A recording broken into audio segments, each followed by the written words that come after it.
대학회 2021년 봄철 정기 학술대회 대학원생 세션을 시작을 하도록 하겠습니다.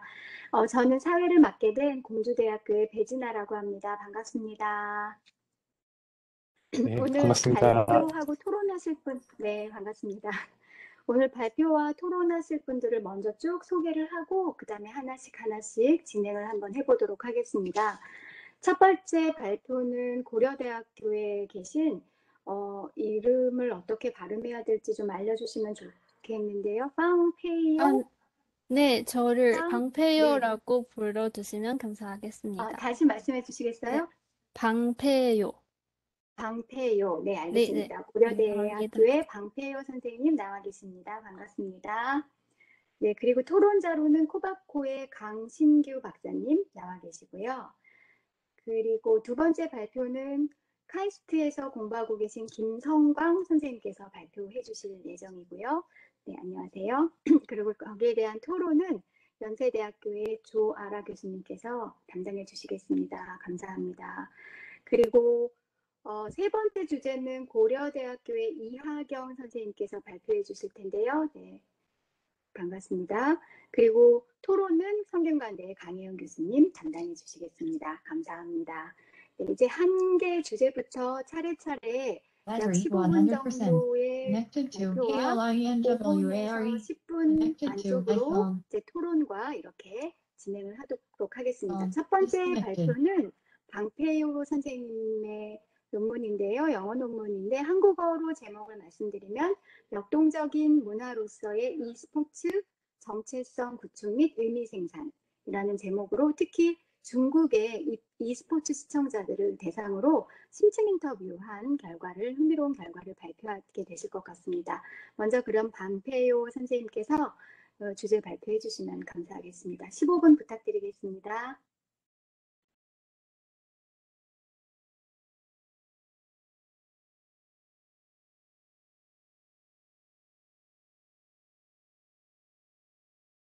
혹시 지금 화면 공유 잘 보이시나요? 네, 그 전체 화면으로 네, 키워주시면 돼요. 네. 안녕하십니까. 저는 고려대학교 미디어학과 석사과정 재학 중인 빵페이어라고 합니다. 오늘 이 자리에 참석하게 되어서 매우 영광스럽고 우선 감사하다는 말씀을 전해드리고자 합니다. 이어서 본격적으로 발표를 시작하겠습니다.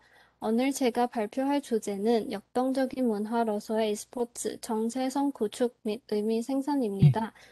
제가 먼저 연구 배경에 대해 설명하고 또한 왜 e스포츠를 역동적인 문화로 바라본 것인지, 왜 팬덤 대신에 시청자로 연구했는지 등을 이론적 논의 부분에서 밝힌 다음에 연구 방법에 대한 소개를 걸쳐서 연구 결과를 제시하고자 합니다. 마지막으로 본 연구의 한계점을 제시하면서 발표를 마무리하겠습니다.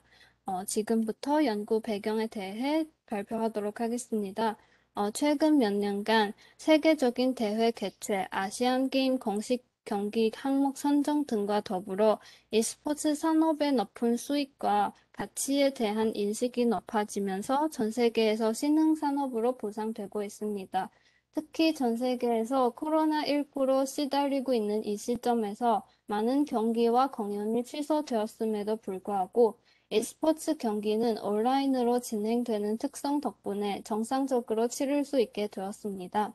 또한 사회적 거리 두기와 외출 자제 등 방역 조치로 인해서 사람들은 개인 시간이 늘어나면서 여가 활동의 수요도 증가했습니다.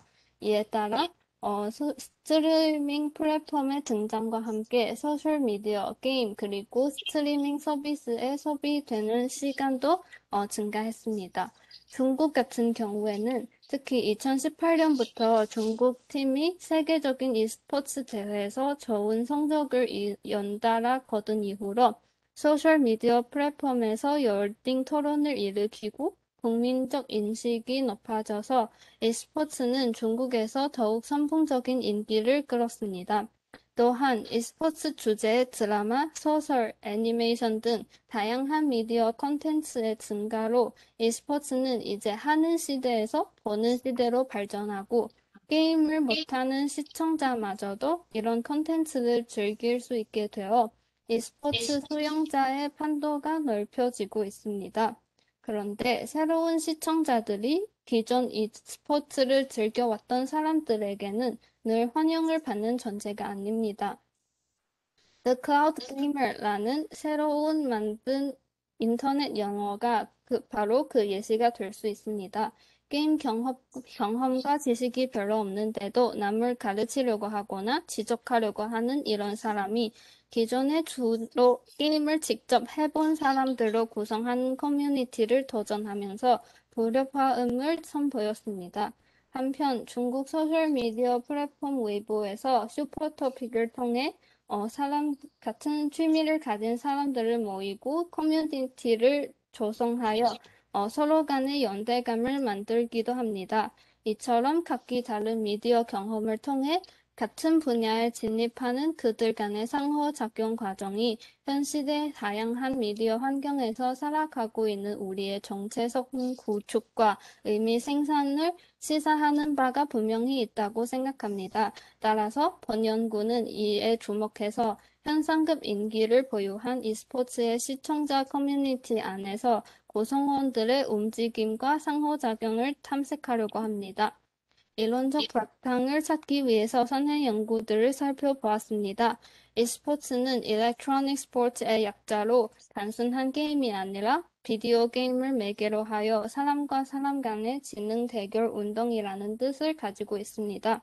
특히 각종 경기와 토너먼트의 전문화와 커진 규모에 따라 e스포츠는 리그를 구축하고 보통 그 선수들은 각종 상업 조직이 후원하는 팀이나 스포츠 단체에 속해 있으므로 전통 스포츠 경기와 비슷한 시스템을 가지고 있습니다.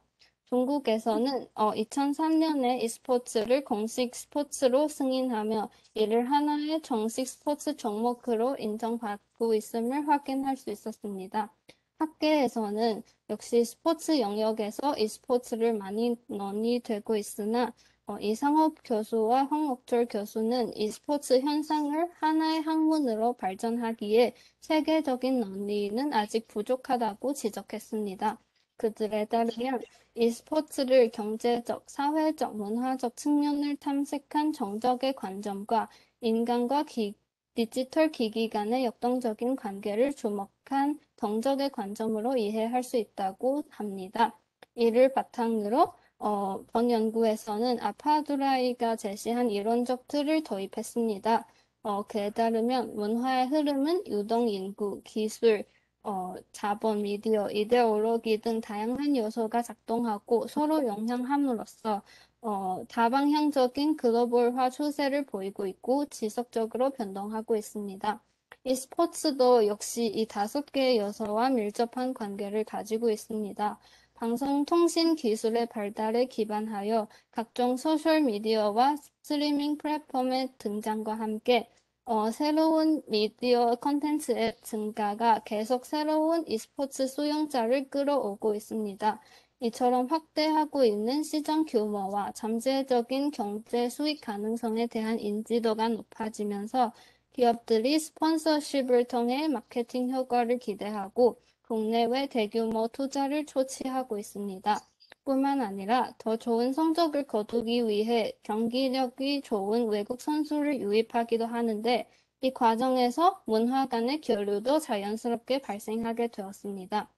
또한 지역 리그가 구축되고 국제대회가 자주 개최됨에 따라 미디어 스포츠로서의 e스포츠는 다른 국가 사람과의 경쟁 속에서 자국에 대한 자긍심을 불러일으키고 현지 관객을 발전시키는 잠재적인 영향을 보여주기도 합니다.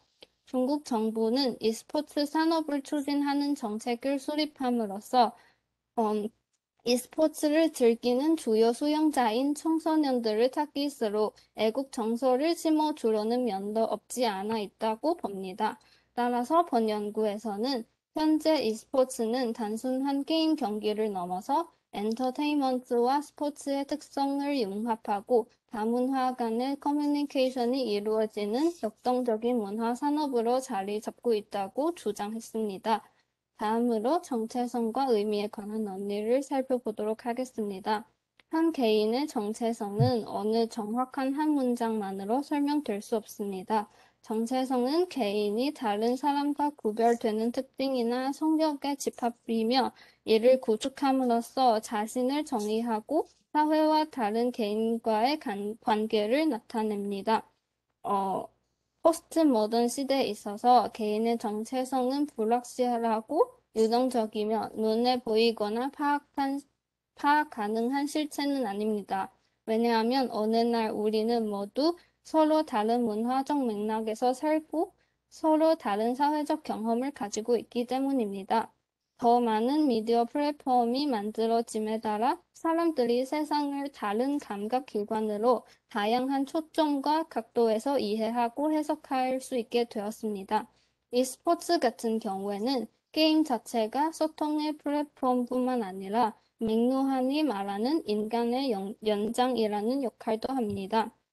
게임의 캐릭터를 조정함으로써 게임의 세계에 있는 우리의 아바타로 볼 수 있고, 이 아바타를 통해서 우리의 욕망을 반영하고 투사하게 되었습니다. 게임 외에도 사람들이 소셜미디어를 활용해서 소통을 함으로써 커뮤니티에 대한 소속감을 형성합니다. 이처럼 개인이 욕망하는 자아는 멀티미디어를 통한 우리의 자아 표현과 다른 사람들과의 상호작용을 통해 표출되고 재형성됩니다. 기존 e스포츠 수영자에 관한 연구를 살펴보면 시청자의 현장 관람 의도, 관람 행동, 소비 행동 등에 대한 양적 연구가 많이 이루어진 반면 e스포츠 팬덤을 심층적으로 탐색한 연구는 비교적으로 적습니다. e스포츠 팬덤에 관한 연구 중에서 팬덤을 시청자 및 관람자 혹은 생산적이면서 참여적인 활동을 통한 소비를 하는 프로슈머 또는 하나의 하위 문화 구성체로 정의하고 있습니다. 이들 연구 대상을 보면 주로 게임 경험이 있는 팬으로 선정했습니다. 그런데 디지털 플랫폼 성장에 따라 이 스포츠 운영자가 플레이어와 참가자뿐 아니라 시청자, 소비자 역할도 한다고 생각했습니다. 또한 팬덤이라는 단어에 대해서 학계에서 진정한 팬덤이 무엇인지에 대한 논의는 소셜미디어 시대에 들어서 아직 합의가 되지 않았습니다.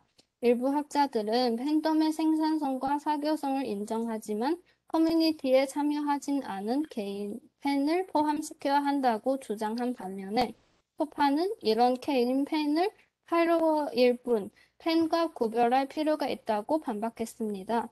더군다나 중국 온라인 문화 맥락에서 팬덤이라는 단어가 맹목적으로 스타를 추종하는 팬들을 지칭하는 축소된 의미로 많이 쓰이고 있기 때문에 스스로 팬으로 생각하지 않은 사람도 많았습니다. 따라서 본 연구에서는 e스포츠 커뮤니티 구성원의 다양성과 각기 다른 미디어 경험을 고려해서 연구 대상을 e스포츠 경기에 관심을 갖고 지켜보고 있는 시청자로 규정했습니다.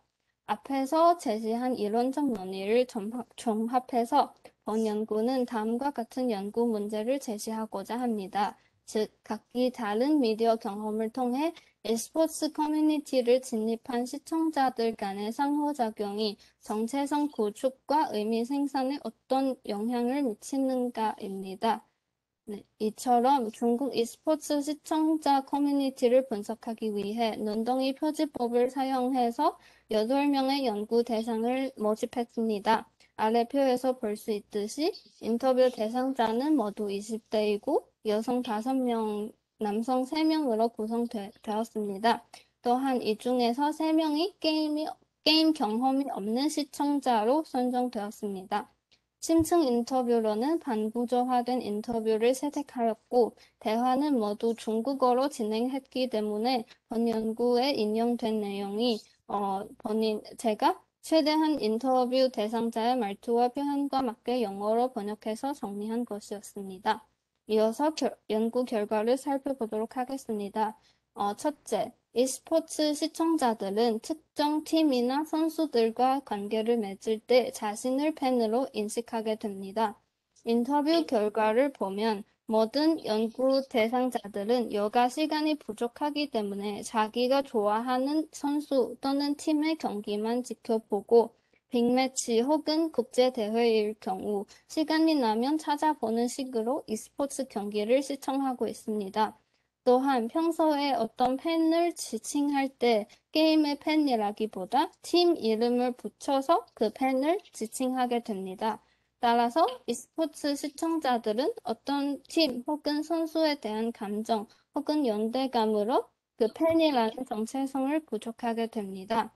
둘째, 중국 프로게임단에서 엔터테인먼트 회사처럼 공식 팬클럽을 직접 조직하고 관리를 하기 때문에 팬들과 프로게이머들이 소통할 수 있는 공간을 마련해 주었습니다. 따라서 프로게이머들이 직접 SNS과 스트리밍 서비스를 이용해서 시청자들과 대화를 나눔으로써 유대감을 형성합니다. 또한 주로 새로운 작품을 발매해야 활동하는 연예인들과 달리 프로게이머들이 잦은 경기와 스트리밍 방송을 통해 노출 빈도가 높고 보다 친근한 느낌을 주기도 합니다. 이에 따라 연예인을 주기적 상품처럼 소비하는 것과 달리 e스포츠 시청자들은 프로게이머를 본인과 동등한 지위에 두고 하나의 친구로 삼아 쌍방향적인 소통을 통해 관계를 맺었습니다. 셋째, 인터뷰에 따르면 대상자 3명이 같은 스트리밍을 시청하는 다른 사람들을 우리 가족 혹은 형제, 자매와 같은 친척 관계를 지칭하는 명사로 부른다고 합니다. 이처럼 중국은 관계를 중요시하는 사회로 시청자들이 수많은 커뮤니티에 소속되고 계속 움직이는 정적인 모습을 보이면서 다양한 사람들과 네트워크에 기반한 사회관계를 형성하게 되었습니다. 이러한 시청자 활동을 통해 e스포츠는 구조화되어 네트워크 서클로 발전되었습니다. 서클은 중국어로圈子입니다. 서클의 범위는 모호하고 유동적이면서 특정한 형식이나 규모에 제한되지 않았습니다.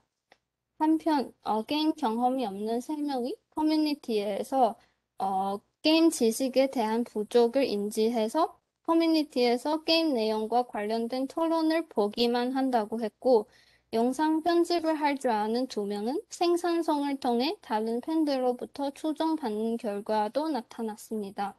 이처럼 커뮤니케이션 과정에서 일부 시청자들이 스스로 하위 집단으로 인식하고 생산자를 추종하는 행위로부터 생산자의 가치를 인정하고 본인의 정체성을 수립하게 됩니다.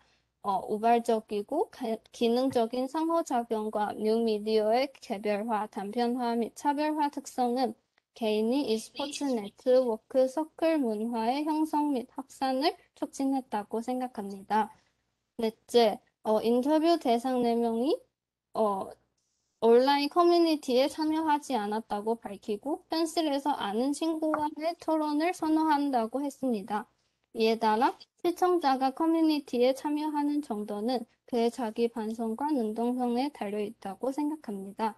이러한 연구 결과들을 통해서 본 연구는 e스포츠 시청자 커뮤니티의 움직임과 상호작용을 탐색함으로써 뉴미디어 환경에서 사람들의 정체성 구축과 의미 생산 과정을 연구하는 데 기여했으면 하는 바람입니다. 마지막으로 본 연구의 한계점으로 우선 스포츠 팬덤, 연예인 팬덤에 관한 선행 연구를 더 많이 찾아보고 비교할 필요가 있다고 생각하고 또한 연구 대상이 모두 20대라서 10대 또는 30대 시청자를 구하지 못한 점이 아쉽다고 생각합니다.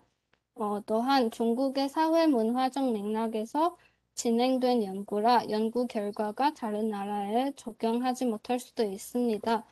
본 연구에서 젠더 정체성에 관한 논의를 진행하지 못했는데 향후 연구에서 추가적으로 진행할 생각입니다.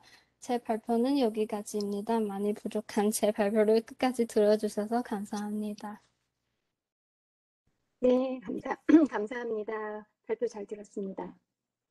e스포츠 시청자들의 의미 구축, 정체성 형성 이런 것들을 중국인 20대 8명을 대상으로 하는 10층 인터뷰를 통해서 흥미롭게 풀어주셨는데요. 아마도 앞으로 더 연구가 진행될 예정이고 더 흥미로운 주제들이 더 많이 담길 수 있을 거라는 생각을 하면서 들어봤습니다. 그럼 이 논문에 대해서 코바코의 강신규 박사님께서 한 5분에서 10분 내외로 토론 부탁드리겠습니다. 네, 안녕하세요. 한국방송광고진흥공사의 강신규입니다. 제가 말하는 거 혹시 잘 들리시나요? 아, 예, 네, 예. 잘 들립니다. 네, 제가 접속을 제때 원활하게 하지 못해서 죄송합니다. 방패호 선생님의 논문을 잘 읽었습니다. 그러니까 지금 사회자 선생님께서도 정리를 해주셨지만, e스포츠가 기존 스포츠 그리고 미디어 콘텐츠와의 관계 속에서 어떤 정체성을 갖는지, 그리고 그게 이제 시청자들과 만나서 어떤 의미를 만들어내는지 이런 것들에 대해서 종합적으로 정리를 해주셨습니다. 제가 평가자는 아니기 때문에 조심스럽게 말씀을 드리자면 굉장히 공을 들인 의미 있는 논문이라고 생각을 합니다. 그래서 이제 제가 지금부터 드릴 몇 가지 말씀은 논문에서 조금 주목했으면 좋겠을 부분을 드러내고 함께 고민을 하면 좋을 이야기를 보태는 정도로 이해를 해주시면 감사하겠습니다. 그러니까 이제 이 논문이 산업 규모에서부터 테크노스케이프라든지 이용과 소비 행태, 커뮤니티, 플레이어와 플레이어가 아닌 사람들, 그 다음에 지능 규제, 그 다음에 e스포츠를 소재로 삼은 드라마 이런 것까지 이제 e스포츠에 대해서 굉장히 방대한 현상들을 다루셨더라고요. 그리고 이제 기존 연구만이 아니라 문화 연구라든지 효과 이론이라든지 미디어 생태학이라든지 크리스 로젯 사회학이라든지 이런 다양한 학제와 이론을 동원해서 그 현상들을 또 설명을 해주신 것 같아요. 오늘 발표에서는 이제 다 드러나지는 않았지만 이제 제가 원문을 봤을 때 이제 그런 것들이 다 들어가 있더라고요. 그리고 심층 인터뷰까지도 사용을 했습니다. 그래서 시간과 노력을 굉장히 많이 들였을 것 같다는 생각이 들어요. 근데 이제 그 방대함이 논문의 한계로서 작용하는 측면도 있을 것 같습니다. 그래서 첫 번째로 이제 다양한 이슈들을 무난하게 잘 조립을 했지만 사실 시청자와 프로게이머 간의 좁은 심리적 거리감이라든가 능동성이라든가 이런 여러 논의점들이 대부분 기존 연구에서 이미 논의가 되었던 것들이에요. 그래서 그 안에서 특히 드러내고 싶은 이슈는 무엇인지, 그리고 이제 그게 기존 연구와의 관련 속에서 이 연구가 갖는 차별점이 될 거라는 생각이 들거든요. 근데 이제 워낙 많은 이슈들을 다루다 보니까 이 연구만의 새로운 발견이 잘 드러나지 않는 점이 좀 한계일 것 같아요. 그리고 그거를 증명이라도 하듯이 제목도 굉장히 보편적입니다. 그러니까 이제 뭔가 드러내고자 하는 무언가를 살리고 그 무언가를 제목에도 반영을 하면 더 차별적인 연구가 될 수 있지 않을까라고 생각을 해봤는데요. 이를테면은 네트워크 서클 문화라는 이제 개념이 새롭지는 않아도 이 안에서 굉장히 이제 비중 있는 이슈로 다뤄질 수 있는 개념 같아요. 그러니까 그 자체로도 독특한 특징이지만 다른 여러 특징들을 포괄할 수도 있을 것 같다는 생각이 들었거든요. 그리고 특정 이슈에 주목을 해서 보다 깊이 있게 다루는 것도 방법이지만 특정 현상에 주목을 해서 기존 연구와의 차별점을 가져갈 수도 있을 것 같습니다. 가령 중국에서의 e스포츠, 그 다음에 e스포츠 내 특정 장르나 게임 같은 것들에 포커스를 둬서 조금 이제 논의의 범위를 좁혀보는 건 어떨까 이런 생각을 해봤고요. 둘째로는 인터뷰를 활용하는 방식입니다. 그래서 기존에 굉장히 많은 논의를 끌어와서 인터뷰 내용을 해석하려고 하다 보니까 정작 인터뷰 위의 발언들을 통해서 연구자가 어떤 새로운 발견을 했는지가 잘 드러나지를 않더라고요. 그러니까 마치 기존 연구나 이론에 기반해서 답을 정해놓고 인터뷰 내용을 그거에 맞춘다는 인상을 좀 받았습니다. 그래서 뭔가 글 쓰는 방식을 연역적인 방식보다 조금 귀납적인 방식으로 바꾸는 것도 방법이 아닐까라는 생각을 했고, 지나치게 기존 연구와 이론에 의존해서 해석을 하는 것을 조금 탈피하는 것도 고민해 볼 수 있을 것 같습니다.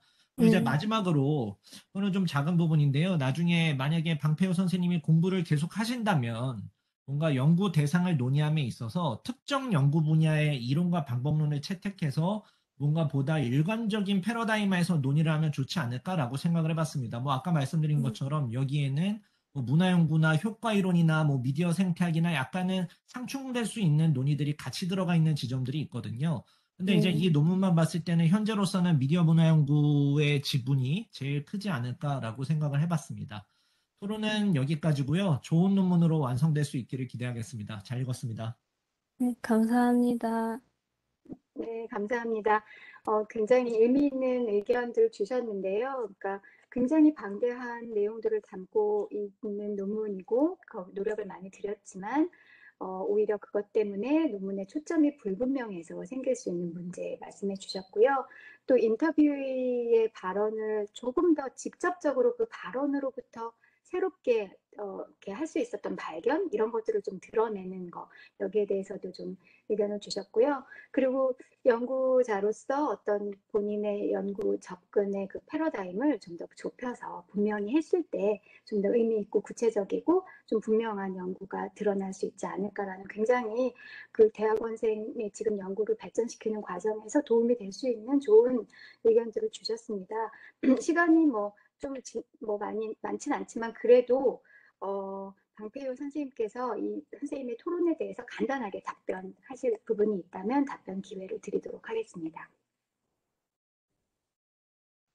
네. 제가 이 연구를 조금 포괄적인 내용을 담고 싶어서 그리고 또 약간 그 길이에 제한이 있어서 그래서 뭔가 여기저기 다 담으려다가 조금 자세하게 서술되지 않은 부분도 있어서 뭔가 다음에 계속 그 석사학위 논문으로 발전했을 때는 더 구체적인 그런 하나의 초점을 딱 선정해서 그거를 발전하려고 하겠습니다. 네, 좋은 조언을 감사합니다. 네. 네, 감사합니다. 네, 그럼 이렇게 해서 첫 번째 발표와 토론 마치고요. 두 번째 그 주제로 넘어가도록 하겠습니다. 두 번째 주제는 카이스트의 김성광 선생님께서 지역 지상파 라디오 안 시민 참여형 방송 가치 모색이라는 그런 제목으로 울산 CBS의 그 시민 참여형 방송 나울통이라는 그 구체적인 그 방송 사례를 가지고 이제 연구를 해주셨는데요. 먼저 발표를 들어보도록 하겠습니다. 15분 내로 부탁드리겠습니다.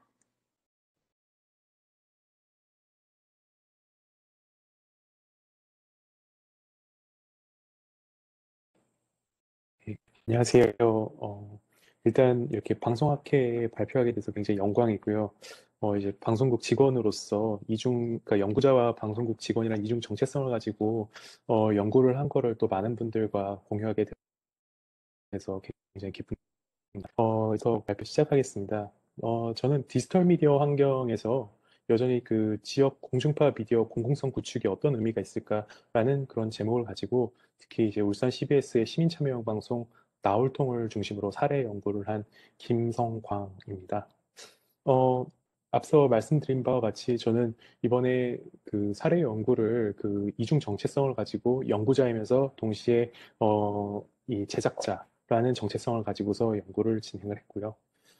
제가 주목한 거는 과연 시민 저널리즘이 시민 참여형 방송을 통해서 제대로 작동을 하고 있는지, 또 미디어 공론장이 그 안에서 어떻게 구축이 되는지, 이게 그러면은 시민이 주도하는 언론 개혁이 될 수 있는지, 그것을 라디오 안에 그 퍼블릭 액세스라는 관점에서 좀 연구를 하게 됐습니다. 먼저 문제의식입니다. 저는 서울 잠실에서 태어나서 경기 분당 서울 마포에 살다가 제가 한 2년이 많아서 한 1년 9개월 전에 울산으로 오게 됐습니다. 그런 상황이었고요. 이제 취재 중에 그런 얘기를 듣습니다. 울산 청년들이 탈울산 행렬을 하고 있다. 그런 하소연을 들었습니다. 이렇게 잘 사는 동네에 왜 탈울산을 하고 있을까? 그게 너무 궁금했고요. 실제로 지역 내 총생산이 전국에서 1위였는데 여기가 제일 높은 실업률을 겪고 있었습니다. 실제로 지금 65개월째인가 그 인구 유출이 계속 이어지고 있고요. 이거에 대해서 청년들은 왜 이걸 해결을 못하냐 라면서 울산시청에 대한 불만이 굉장히 많았습니다. 그거에 중에 하나가 언론이 홍보비를 내놓는 시청하고 공생관계를 형성하면서 언론도 청년 문제를 다루지 않는다라는 이런 언론 불신이 굉장히 심각한 상황이었습니다. 그래서 이런 거에 대한 좀 관점을 좀 가져보고서 이제 문제의식을 가지게 됐는데요. 흥미로운 지점은 이런 뉴미디어 시대에 올드미디어가 얼마나 의미가 있을까라는 좀 생각을 하고 있었는데 생각보다 시민들은 진보 코인이나 보수 코인 벌이에 열올리는 유튜브 운영 방식에 비해서 라는 방송 심의 과정을 거치는 이 라디오에 대해서 굉장히 신뢰를 상대적으로 하고 있었고요. 그리고 이제 그런 신뢰를 바탕으로 울산 지역의 그 시청 산하로 있는 울산 청년 네트워크 회원들과 그리고 저희 방송국 그리고 시청자 미디어 재단과 함께 시민참여형 방송 나울통을 기획했습니다. 시민참여형 방송은 다른 표현으로는 시청자 참여 프로그램, 시청자 참여 방송이라는 이렇게 다른 이름으로 또 쓰여지고 있는데요. 이거를 시민주권 쟁취 방송이라는 슬로건으로 울산 지역 언론 개혁이랑 행정 개혁을 한번 해보자라고 저희가 뜻을 모아서 방송을 기획하게 됐습니다.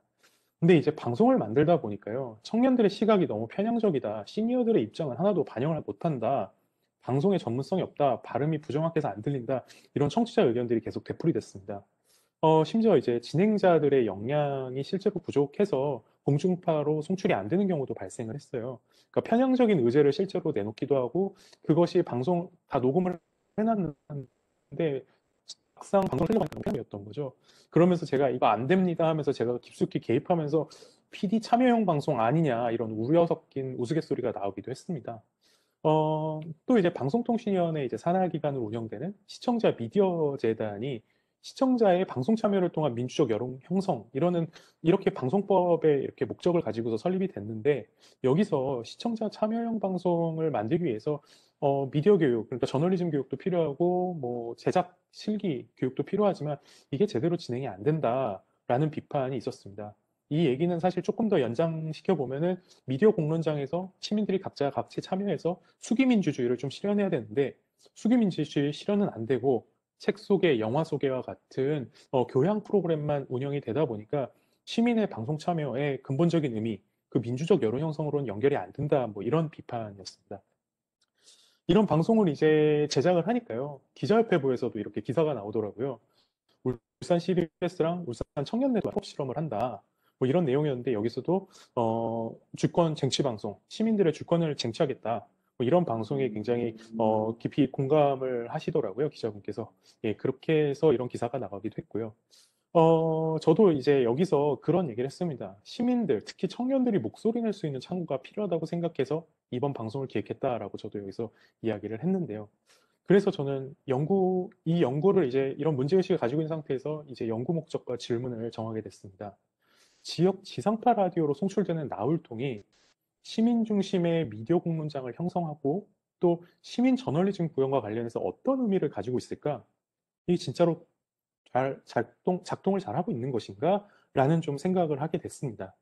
또 시민을 중심에 둔 미디어 공공성 구축을 위해서 시민 참여형 방송에 필요한 게 무엇일까? 이것도 좀 구체화가 필요하다라는 생각이 들게 됐습니다. 그래서 이런 목적을 가지고서 이런 질문을 던져봤습니다.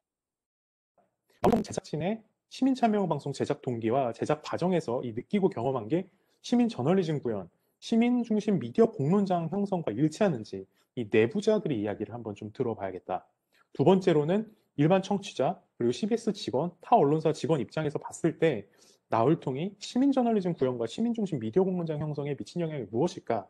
그렇게 내부와 외부에 그게 얼마나 일치하고 이 내부와 외부의 의견이 어떻게 매치가 되는지를 한번 좀 봐야겠다라는 좀 질문을 구성하게 됐습니다. 이거는 그 배경적으로는 그 위르겐 하버마스의 공론장의 구조 변동에서 드러난 공론장의 비판적 합리성의 잠재를 어떻게 되찾을까라는 그런 문제의식과 같은 맥락이라고 저는 생각했습니다. 관련 연구 동향과 이론적 논의입니다.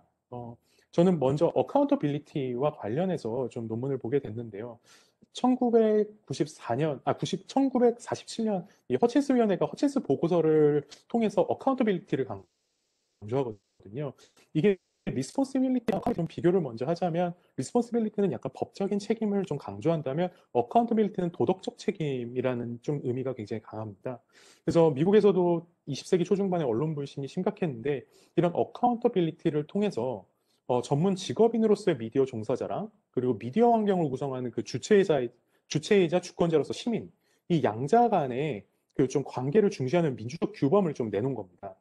근데 이게 바로 어떤 의미냐면은 언론이 뭐 특정 단체하고 뉴스를 생산하는 과정에서의 내부 블랙박스를, 그거를 시민 앞에서 철저하고 투명하게 공개를 해야 된다. 약간 이런 게 바로 도덕적 규범이다라는 그런 의미입니다. 두 번째로는 또 이런 연구가 있었습니다. 시민 저널리즘을 통해서 직업적 저널리즘 극복이 가능할 수 있다. 예를 들면 이제 그 기사야 광고야, 기사형 광고 구별 팁을 알려주마라는 제목으로 미디어 오늘에서 과거 그 정부에서 미디어 신문사들이 광고를 봐가지고 그거 광고를 기사로 풀어내는데 이게 기사인지 광고인지 알 수가 없던 겁니다. 그거를 이제 폭로하는 내용으로 이제 기사가 나오게 됐는데 이게 바로 객관주의라는 바탕으로 한 직업적 저널리즘이 특정 이익단체의 여론호도를 도와서 돈벌이에 앞장선다. 뭐 약간 이런 내용들을 좀 보여주는 기사였습니다. 그러니까 객관주의라고 하면은 저희가 기자들이나 PD들이 뉴스 인물이랑 그리고 이제 취재 기자랑 이렇게 분리가 된다든지 편집이랑 뭐 편성이랑 또 보도 경이랑 분리가 된다든지 이런 식으로 되면서 이 안에 블랙박스가 철저하게 그 직업적 저널리스트들 중심으로만 그 볼 수 있고 운영이 되는 거죠. 이거에 대해서 이제 시민들이 문제 제기를 하고 언론학자들이 문제 제기를 하면서 공공 저널리즘이 운동의 형태로 진행이 되게 됩니다.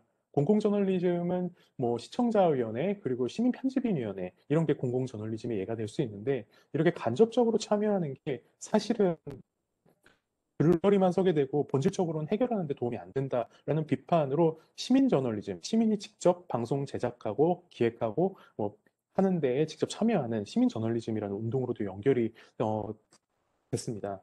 근데 이런 부분에 있어서 이제 시민이 주체로 그래서 미디어 공공성을 좀 재구축해야 된다라는데 그런 거에 대한 이제 연구가 있지만 실제로 현실은 이 방송통신위원회가 산업진흥을 앞세우는 과학기술정보통신부랑 같은 역할을 하고 있다. 그러니까 공적인 규제를 하지 못하고 미디어 진흥만을 위해서 좀 구별되는 역할을 하지 못한다라는 좀 지적을 받고 있습니다. 대표적인 게 이제 민주적인 방송법 개정안을 제출하지 않고 있다. 그것 때문에 공중방송 공공성 수호가 안 됐다. 뭐 이런 지적과 관련된 연구였습니다. 또 이제 아주 좀 본론적인 이야기인데 이 민주적인 공론장, 그러니까 언론은 본인들만을 위한 직업적 저널리스트들만을 위한 리그가 돼서는 안 되고 시민을 대상으로 개방성을 가지고 상호 작용을 하면서 공중이 주체로 하는 논의의 장을 제공해야 된다라고 이렇게 이상적인 공론장에 대해서 이야기를 합니다. 하지만 그 하버마스 공론장을 이루는 구조와 절차가 현실적이지 못하다라는 비판도 있더라고요. 그러니까 하버마스의 공론장 논의는 대화 주체에 대한 제약은 언급하지 않지만 이 공론장 안에서 논증적으로 방어될 수 없는 주장은 제한될 수밖에 없다. 한마디로 논증적인 말하기를 하지 못하는 시민은 배제될 수밖에 없고 결국 엘리트 시민만 참여하게 된다라는 그런 한계점을 가지고 있는 공론장 이론이 배경적으로 있었습니다. 근데 이 나울통이라는 시민 참여형 방송도 사실 예외일 수 없었습니다. 라디오 같은 미디어 공론장은 사실 인터뷰와 같은 논증적 대화 형식으로 구성이 됩니다. 그렇기 때문에 이 하버마스의 공론장이 받는 같은 비판을 받을 수밖에 없더라고요. 그래서 이것을 어떻게 봐야 될까, 이걸 어떻게 분석해야 될까 좀 고민을 해봤는데 그게 바로 그 행위자 연결망 이론입니다. 액터 네트워크 티어리라고도 부르기도 하는데 이 브루노 라두르 교수께서 연구를 하면서 만들어낸 이론인데 인간과 비인간 요소를 연결하는 이 네트워크, 그러니까 인간이라면 참여 주체도 있지만 동시에 이것을 구성하는 제도 그리고 예산, 뭐 시스템 이런 것들이 비인간적인 요소겠죠. 이런 것들이 네트워크를 연결할 때 그 위에 이런 시민 참여형 방송 나울통이 있는데 거기서 나울통의 의미가 무엇일까라는 좀 이론을 좀 한번 볼 수 있었습니다. 그래서 이제 연구 방법입니다. 아까 말씀드렸던 것처럼 저는 프로듀서와 연구자라는 이중 정체성으로 그 언론 종사자와 언론 학계에 존재하는 거리를 좀 좁혀보고 싶었습니다. 그러니까 이중 정체성으로 참여 관찰을 하면서 시민 제작진 내부의 문화, 그리고 이들을 통해서 발생하는 방송의 의미, 이들이 제작 과정에서 영향을 받는 주요 요인 등이 무엇인지 한 1년 3개월 동안 관찰할 수 있습니다. 또 이제 성찰적 인터뷰를 하는데요. 참여 관찰 중에 이제 포착된 주요 사안과 관련해서 좀 궁금한 부분을 중심으로 인터뷰 대상을 좀 섭외를 했습니다. 그리고 나올 제작진 내부와 그리고 제작진 외부에서 한 23명 정도로 진행을 했습니다. 그리고 그 외에 자료 조사를 통해서 부족하거나 그리고 의미 있는 그리고 필요하다고 생각하는 부분을 좀 수집을 했습니다. 그래서 지금 표와 같이 시민 제작진 그리고 방송국 직원, 미디어 재단 직원 그리고 청취자 그리고 지방행정부랑 지방의회 그리고 또 외에 이제 다른 분들 다른 영역에 있는 분들하고 인터뷰를 좀 진행을 해봤습니다. 연구 내용입니다. 나홀통의 시절 좀 역할과 영향이 어땠나 이렇게 좀 찾아보니까 일단은 울산시청의 청년 정책 담당자가 4명이 새로 배치되는데 굉장히 큰 영역이었습니다. 또 2017년 조례정이 청년정책위원회를 구성하는 조례정인데 이게 방송을 하고 나서 얼마 되지 않아서 청년정책위원회가 구성이 됐고요. 또 청년심의위원회를 뽑기로 해서 50명 중에 8명이 시민참여형 예산을 심의하는데 청년들이 활동을 하고 있고요. 또 울산 청년 네트워크 예산도 굉장히 뭐 회의비로 그리고 밥값, 뭐 차비 이런 식으로만 좀 지급이 한정돼 있었는데 이제 연구비라든지 활동비 지원으로 영역이 넓어졌습니다. 또 그리고 울산시청에서는 저희 방송 이후에 성인지 감수성 교육도 시청 전 직원을 대상으로 교육을 진행하기도 했고요. 또 하나는 이제 나홀통이라는 이 시민참여 방송이 울산에서 홍보를 담당하는 임명직 공무원들에게 영향을 크게 미쳤다라는 인식이 있었습니다. 홍보 담당하는 이제 기초단체랑 광역단체 담당자 얘기를 들어보니 실제로 시민이 질문하는 거라 좀 거절하기도 어렵고 그리고 질문이 굉장히 달랐으며 시각이 달랐으며 그리고 같은 내용이라도 시민이 물어보는 뉘앙스는 달랐다. 그리고 다른 데서 이제 인터뷰를 하고 나면은 또 다른 곳에서 그 인터뷰를 어떻게 진행했는지 서로 물어봐 가면서 질문에 대한 답변을 준비했다. 이런 답변을 좀 수 있었습니다. 또 이 연구를 진행하면서 좀 제가 흥미롭게 봤던 거는 울산 안에서만 이 영향이 멈추지 않고 울산 밖의 타 지역으로도 연결이 됐다는 겁니다. 실제로 부산 균형 발전 청년 연구회라는 그런 사조직과 부산 MBC, 부산 시청자 미디어 센터가 같이 청년이 말하는 지역 균형이라는 특집 방송을 라디오로 송출을 했다고 합니다. 부산 MBC에서요.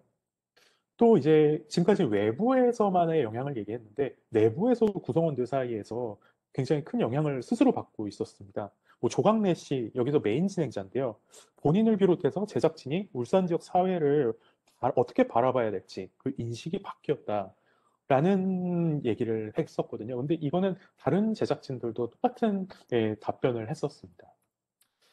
그리고 이제 한편으로는 근데 이렇게 다 긍정적이진 않았습니다. 나홀통 제작진의 비전문성에 대해서 꼬집는 그런 내용들도 좀 있었습니다. 시민 제작진이 방송 제작 전문성 부족으로 공공의 이익이 아니라 일부의 이익 또는 손해로 귀결될 수 있는 편향적인 방송을 냈다 이런 지적이었는데요. 실제로 가상자산과 관련해서 비트코인 같은 거죠. 이 긍정적인 부분을 부각하려는 한쪽 편향적인 방송을 준비했고 실제로 녹음을 했습니다. 근데 지난 4월에 법무부랑 그리고 금융위원회 그리고 이거를 모두 통합해서 국무조정실에서 이 증여세를 비롯해가지고 세금 회피처로 활용되는 상황인데 정부는 제도적으로 이거 규제를 내놓을 수밖에 없다라고 지난 4월에 발표를 했거든요. 근데 이거에 대해서 우리는 그럼 돈 어떻게 모으란 말이냐, 집은 어떻게 사냐 하면서 이거는 정부의 사다리 걷어차기다라고 주장을 하는데 이거에 대해서는 사실 PD뿐만 아니라 저희 방송국에서 받아들일 수가 없는 한쪽 편향적인 방송이라는 판단을 했었습니다. 그래서 결국 편성이 불발되기도 했었습니다. 그러면서 시민 참여형 방송이 아니라 PD 참여형 방송이라는 좀 우려도 나타나기도 했었습니다. 이렇게 진행을 하다 보니까 시민 중심 미디어 공공성에 필요한 것이 뭘까? 그래서 시민 제작진에게 한번 들어봤습니다. 먼저 시민 참여형 방송 전담 프로듀서랑 제작비를 좀 방송국이 내놔라 라면서 방송국이 이런 요구를 했고요. 또 방송통신위원회 산하 시청자 미디어 재단에 제발 저널리즘 업무 경력자가 좀 장기적으로 멘토링을 했으면 좋겠다. 단발성 짧은 멘토링은 좀 의미 없다라고 요구했고요. 또 기초단체라든지 광역시의회 조례를 통해서 좀 예산을 마련해달라. 당시랑 기초에서는 이렇게 공동체 미디어 지원 조례가 제정되는데 왜 울산은 없냐? 뭐 이런 주장을 하시더라고요. 또 하나 이제 시민중심 미디어 공공성을 위해서 필요한 게 뭘까 좀 봤는데 구체적으로 좀 자료를 찾아보니까 시청자 미디어 재단이 그 비전문가 집단이 나홀통 시민 제작진을 대상으로 지속적으로 미디어 리터러시 교육을 수행을 안 했다라는 게 계속 부각이 됐습니다. 근데 그게 왜 그런지 좀 구체적으로 들어보니까 비현실적인 멘토링비 그리고 방송국의 막대한 행정력을 요구하는 시청자 방송 활성화 지원 사업 등이 문제였던 겁니다. 그리고 또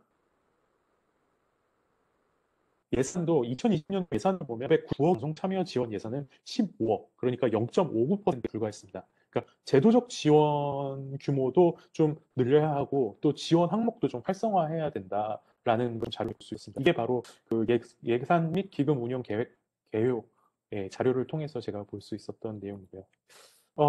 이거에 대해서 이제 시민 중심 미디어 공공성에 필요한 게 뭐냐라고 이제 좀, 방송국 관계자들하고 좀 이야기를 해봤습니다. 그랬더니 임재 방송 작가께서는 실제로 저희 방송에 멘토로도 참여를 하셨고, 현재도 멘토링을 하시고 계시고, 지금 KBS 9시 뉴스 작가신데, 이런 얘기를 하시더라고요. 상시 조직으로서 시민 참여형 방송 지원 자문단이 필요하다. 이분들은 전문가가 아니기 때문에 지원 자문을 계속 해드려야 된다라는 얘기를 했고요.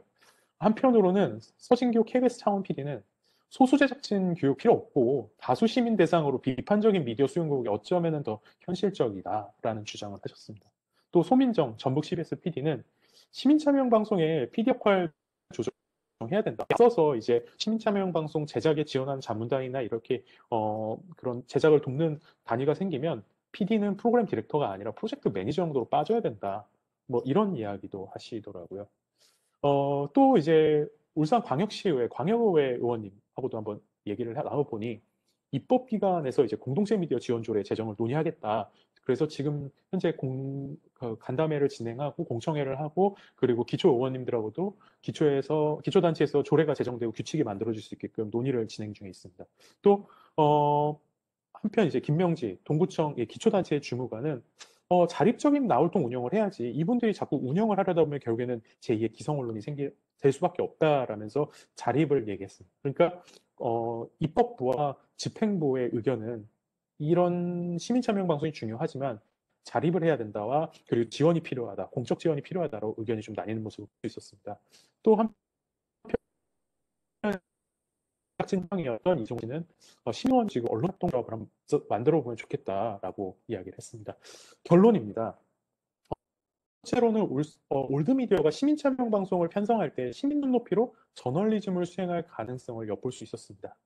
앞서 말했던 것처럼 그 유튜브 같은 뉴미디어에 비해 상대적으로 공중파 라디오가 신뢰를 받고 있기 때문인데 공중파 라디오로 송출되는 신참여 방송이 시민 저널리즘으로 작동하면서 영향력을 발휘한다라는 것을 볼 수 있었습니다.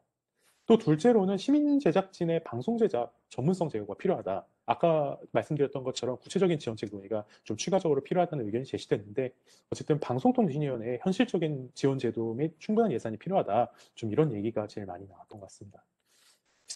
점입니다.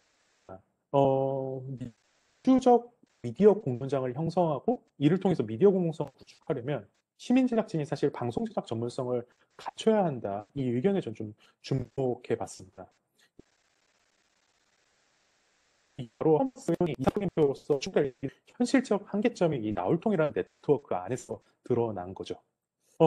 저는 한편 이제 연구자로서 좀 의견을 좀 드리자면, 또 동시에 제작자, 인주체성으로 의견을 드리자면, 저는 이게 시민 저널리즘이 구현이 됐지만, 담당 프로듀서 중심의 미디어 공론장이 됐던 거 아닌가라는 평가를 해봅니다. 또 연구자 입장에서 볼 때, 이런 방송국 프로듀서의 역할이 좀 변화가 필요하다라는 생각도 좀 해봤습니다.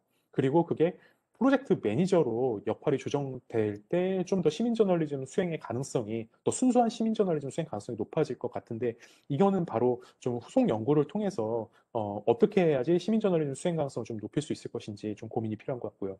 또 방송국 안에서의 그 조직 역할의 변화에 대한 요구로도 좀 이어서 생각해 볼 수 있다라는 생각이 들었습니다.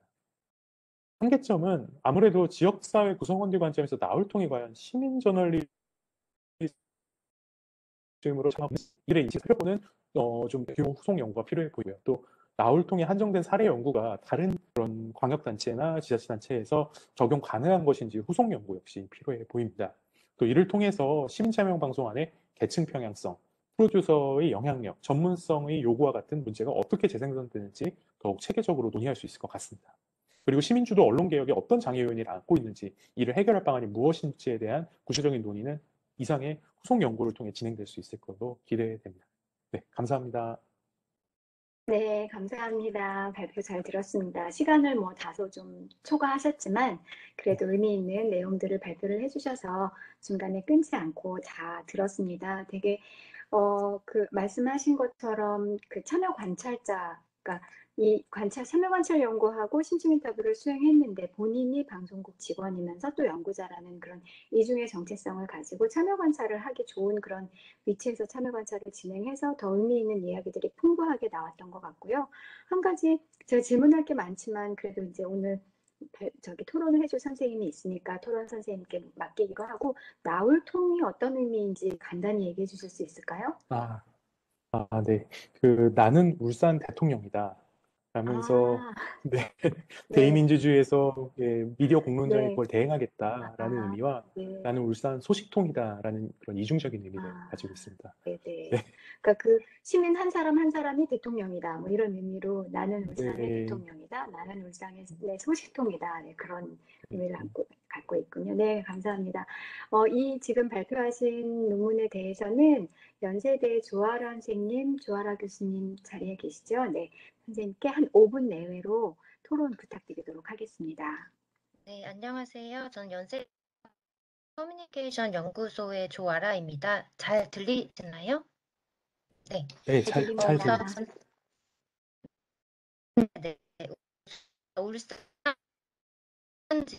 나울통이라는 그런 시민 제작진의 코너를 마련하고 기획하고 제작하고 방송하는 그런 과정이 생생하게 담긴 글이라서 개인적으로 굉장히 재밌게 읽었고요. 이건 아마 연구자이자 PD라는 그런 연구자분의 이중 정체성이란 특징, 또 1년 넘는 긴 참여 기간, 또 시민 제작진 인터뷰 말고도 울산 CBS, 미디어재단 청취자, 지자체, 타울론사 사람들까지 이제 광범위하게 인터뷰를 진행한 연구자분의 그런 노력 때문이라고 생각이 됩니다. 아마 나울통의 그 시민 참여 방송에 대한 전방위적인 평가나 영향력을 확인하기 위해서 최선을 다하셨구나라는 생각이 드는 글이었고요. 그래서 이 연구에 담긴 내용과 정보들이 이제 현장감과 구체성이 좀 풍부하게 느껴지지 않았나라는 생각이 들었습니다.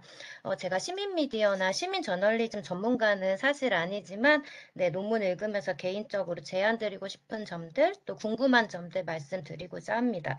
우선 이제 하버마스의 공론장 개념이 서론 또 이론적 논의 또 연구 질문까지 이렇게 주요 개념 중 하나로 제시가 되고 있는데 나울통이라는 시민 참여형 방송 이런 시도가 이 하버마스의 공론장 개념과 관련해서 어떤 구체적인 그런 연결점과 접점 또 확장성 이런 게 있는지 설명이나 분석, 해석이 막상 이제 결과랑 결론 부분에 가서는 잘 드러나지 않아서 조금 아쉬웠고 그래서 내용이 좀 더 궁금하더라고요.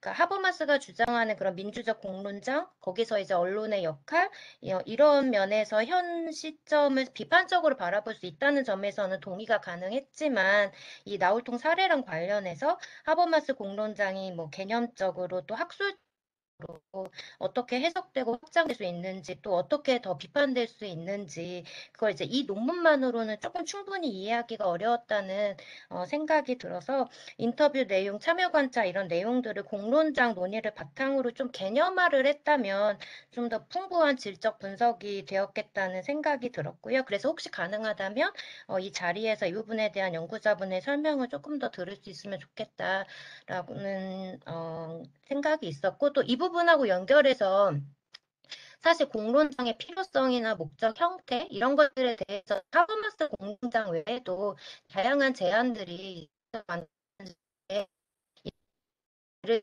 들면 공론 경우에는 막 사람들이 막 모이고 북적거리고 활기 넘치는 그런 광장, 이 광장에서 사람들이 좀 일상적이기도 하고 사적이기도 한 이런 관심사에 대해서 막 자유롭게 이야기하고 소통하면서 이게 또 결국에는 공공선으로 전환되는 그런 상당히 좀 정서적이고 연대적인 공론장을 좀 떠오르게 하잖아요. 이거는 이제 하버마스의 공론장과는 좀 구분이 되는 지점이기도 하죠. 그래서 어떻게 보면 이런 공론장의 모습이 오히려 기존 마을 미디어나 공동체 미디어나 이 논문에서 다룬 나울통의 사례에서도 이 바우만의 공론장 개념이 더 강하게 나타나는 모습은 아닐까 이런 생각이 들기도 하거든요. 이런 면에서 공론장에 대한 좀 더 다양한 관점, 주장, 개념들을 함께 살펴보시면서 나울통 사례를 이렇게 분석하시면 좀 더 이제 입체적인 해석이 될 수 있지 않을까 개인적으로 이런 제안이 좀 떠오르기도 했습니다.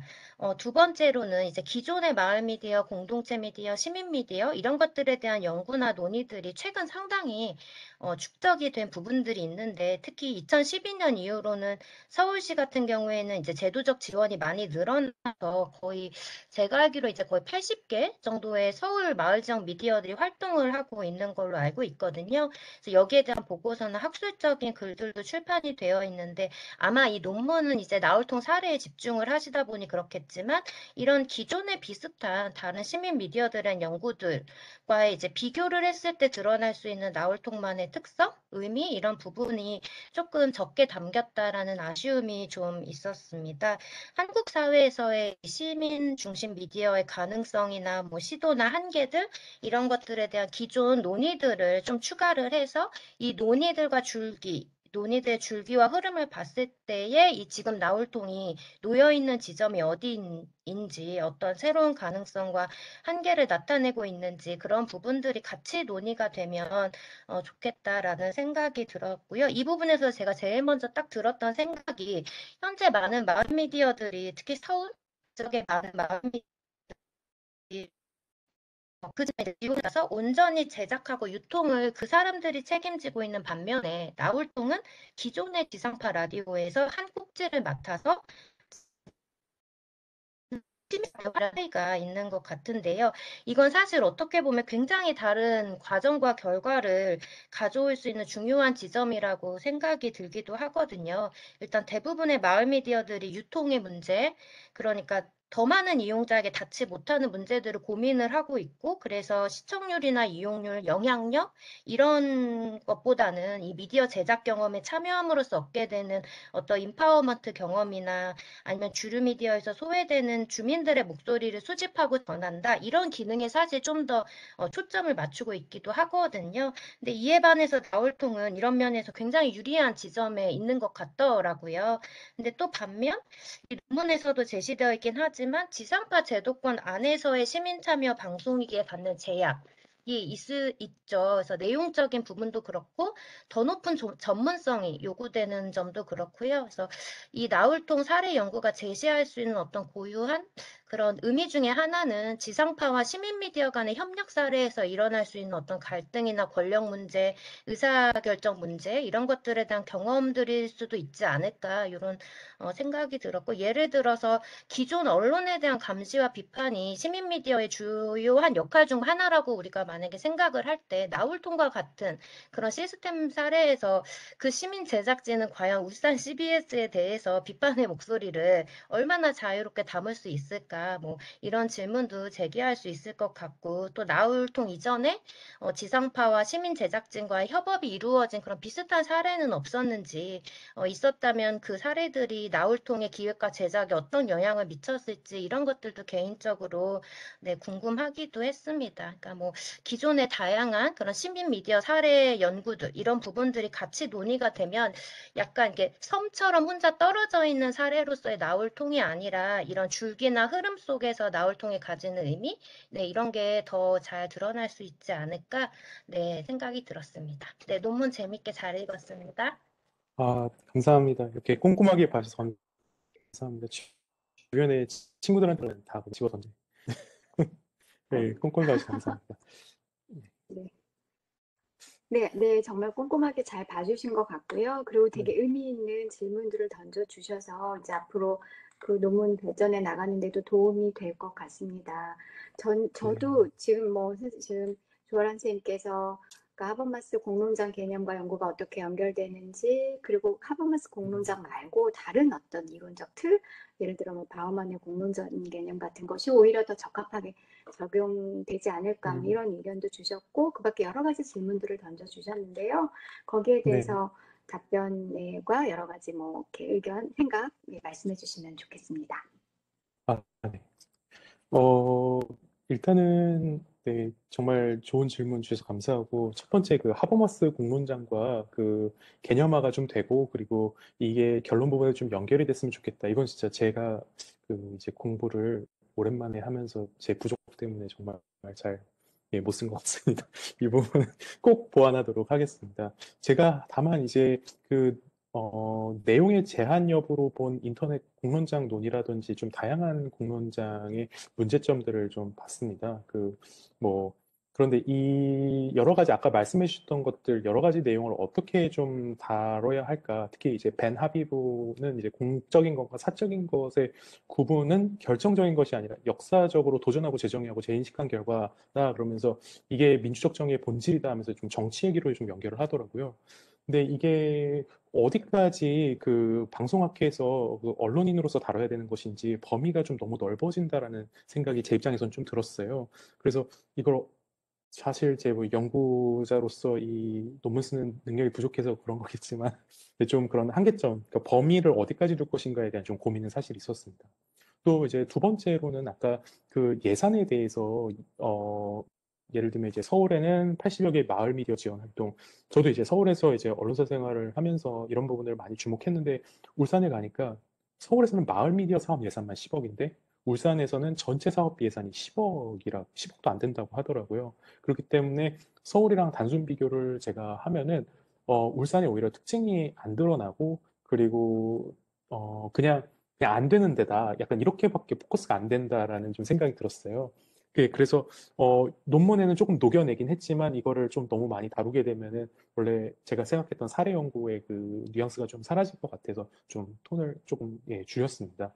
또 하나는 이게 방송법 기준 중에서 이게 시민 참여형 방송에라는 게 공중파로의 시민 참여형 방송입니다. 그래서 아까 말씀하셨던 그 마을 미디어, 그러니까 공동체 미디어하고는 좀 다른 점이 그 KBS라든지 그리고 민간 지상파 방송 사업자들이 편성을 의무화하거나 아니면 편성을 하는데 좀 책임을 느껴야 되는 그 부분을 한정해서 한 거기 때문에 마을 미디어와 그 시민 참여형 방송 사실 좀 다른 결이라고 볼 수 있습니다. 그래서 저는 시민 참여형 방송을 방송법 기준으로 그 중에서도 시민의 퍼블릭 액세스 권한 중심으로 이 논문을 연구하게 됐습니다. 답변이 부족한 것 같은데 들어주셔서 감사합니다. 네. 시간이 많이 막 흘러가고 있는데 궁금한 게 있어서 한 가지만 여쭤볼 텐데요. 그 심층 인터뷰를 하실 때 다 실명으로 하셨어요.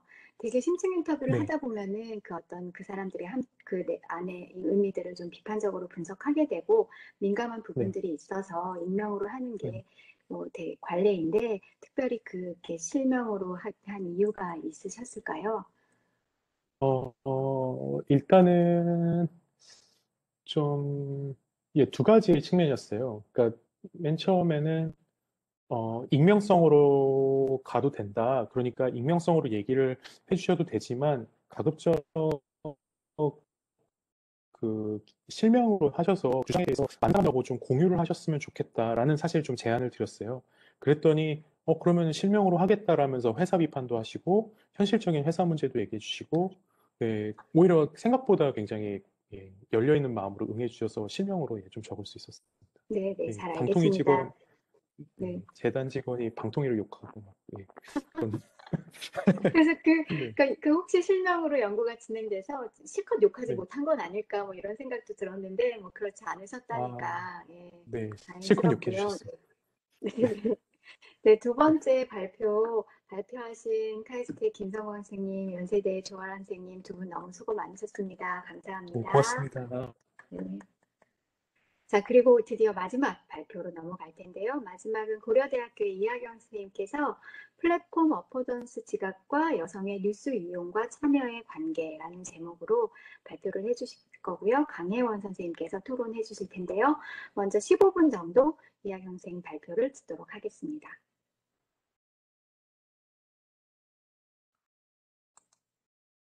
네, 화면 잘 보이시나요?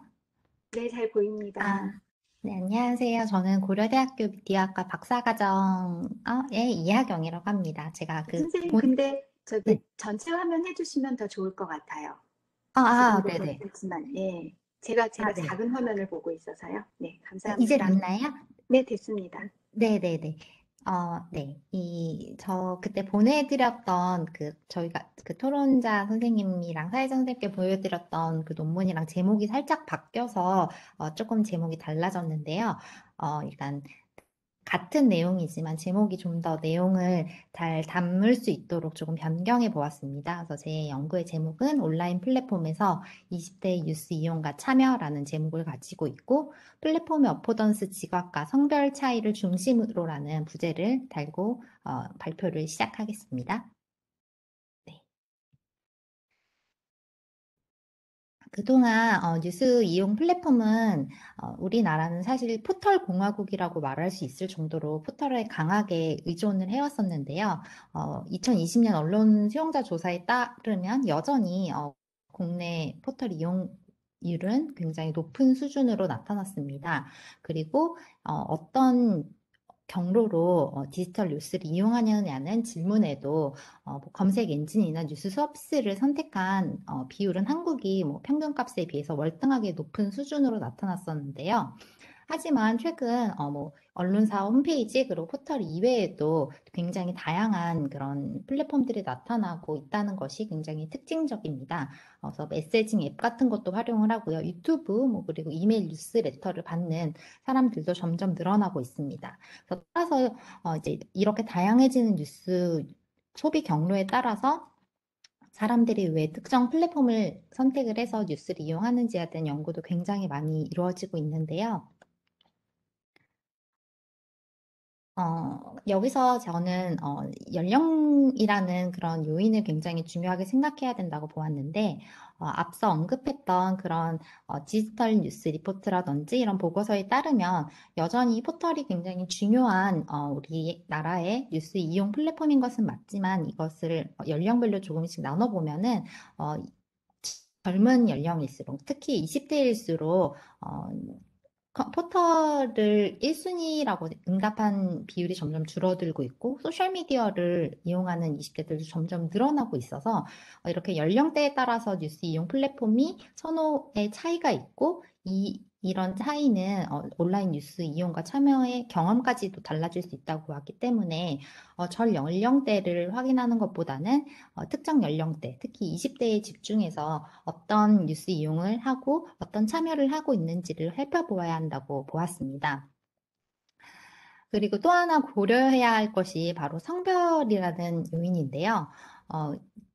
우리 플랫폼 환경이 굉장히 바뀌면서 뉴스 기사만 확인하는 것이 아니라 뭐 댓글을 확인하거나 공유를 하거나 하는 뉴스 참여가 굉장히 쉬워지고 중요한 환경인데, 이 뉴스 이용에서부터 벌써 성별의 차이가 나타난다는 연구 결과들은 굉장히 많습니다.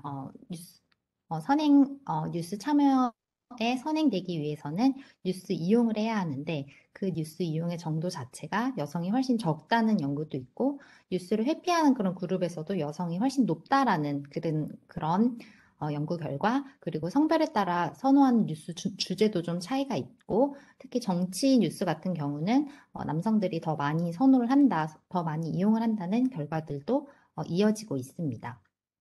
또한 이런 성별의 차이는 참여에서도 나타나는데요. 온라인 뉴스에 대한 댓글에서도 남성이 훨씬 여성보다 댓글을 달 가능성이 높고, 그리고 역시 댓글을 작성하는 뉴스의 주제부터 달라질 수 있다는 그런 연구들이 꾸준하게 이루어지고 있습니다. 따라서 성별의 차이는 뉴스 이용과 참여 활동에서 굉장히 중요한 역할을 하고 있다고 보았는데요. 이런 앞서 언급했던 연령이나 성별 같은 경우는 이용자들의 특징이라고 할 수 있겠습니다. 그래서 제가 왜 20대들의 뉴스 이용을 보고 그리고 성별에 집중을 해서 볼 것인지를 설명을 했다면, 이제 저의 연구의 또 다른 하나의 축인 플랫폼에 대해서 잠시 설명을 드릴 텐데요. 뉴스 이용과 참여는 플랫폼에 따라서도 굉장히 다르게 나타날 수도 있고, 그리고 어떤 활동을 하느냐에 따라서 사람들이 사용하는 플랫폼이 달라질 수도 있습니다. 예를 들어 뉴스 공유를 할 때는 메신저를 훨씬 사람들이 많이 사용을 하지만, 공감을 할 때는 소셜미디어를 사용한다든지 이런 식으로 활동에 따라서도 조금씩 플랫폼 이용이 달라질 수가 있고요. 그리고 이용자가 플랫폼의 특징을 어떻게 지각하느냐에 따라서 뉴스 참여에도 영향을 미친다는 연구들이 이루어지고 있습니다. 예를 들어서 사람들이 플랫폼 네트워크 특성을 어떻게 지각하느냐에 따라서 해당 플랫폼에 정치적인 내용을 포스팅하는 그런 참여 행동 정도에 영향을 미친다는 그런 선행 연구들도 있었는데요. 따라서 우리가 뉴스 이용과 참여를 전반적으로 이해하기 위해서는 이용자의 어떤 특성뿐 아니라 플랫폼에 대해서도 복합적으로 이해를 해야 한다고 보았습니다. 그래서 제가 플랫폼의 특성은 사실 굉장히 다양한데요. 그 플랫폼을 제가 확인할 수 있는 하나의 렌즈를 활용하는 것이 바로 어포던스라는 개념입니다. 어포던스라는 개념을 활용한 이유는 어포던스가 가지고 있는 그 관점이 제가 생각하는 플랫폼을 바라보는 관점과 굉장히 유사하고 닮아 있었기 때문인데요. 어포던스는 어떤 특정 기능이나 어떤 버튼 하나가 인간이 어떤 행동을 결정을 한다고 보는 그런 결정론적 시각이 아니라 이용자와의 상호작용을 통해서 일어나고 받아들여지고 그 결과가 나타난다고 보는 그런 개념이기 때문인데요.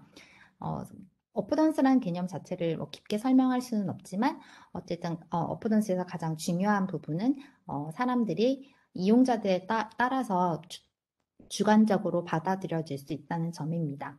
그래서 이러한 어포던스는 사실 디자인 쪽에서 처음 나온 개념이지만 많이 사용되는 개념이지만 이용자들이 미디어를 사용을 할 때 미디어에 대해서 무의식적으로 어떤 상상된 이미지가 있거나 어떤 기능을 떠올린 거다 하면은 우리는 미디어에서 어포던스를 지각하고 있다고도 말할 수 있는데요.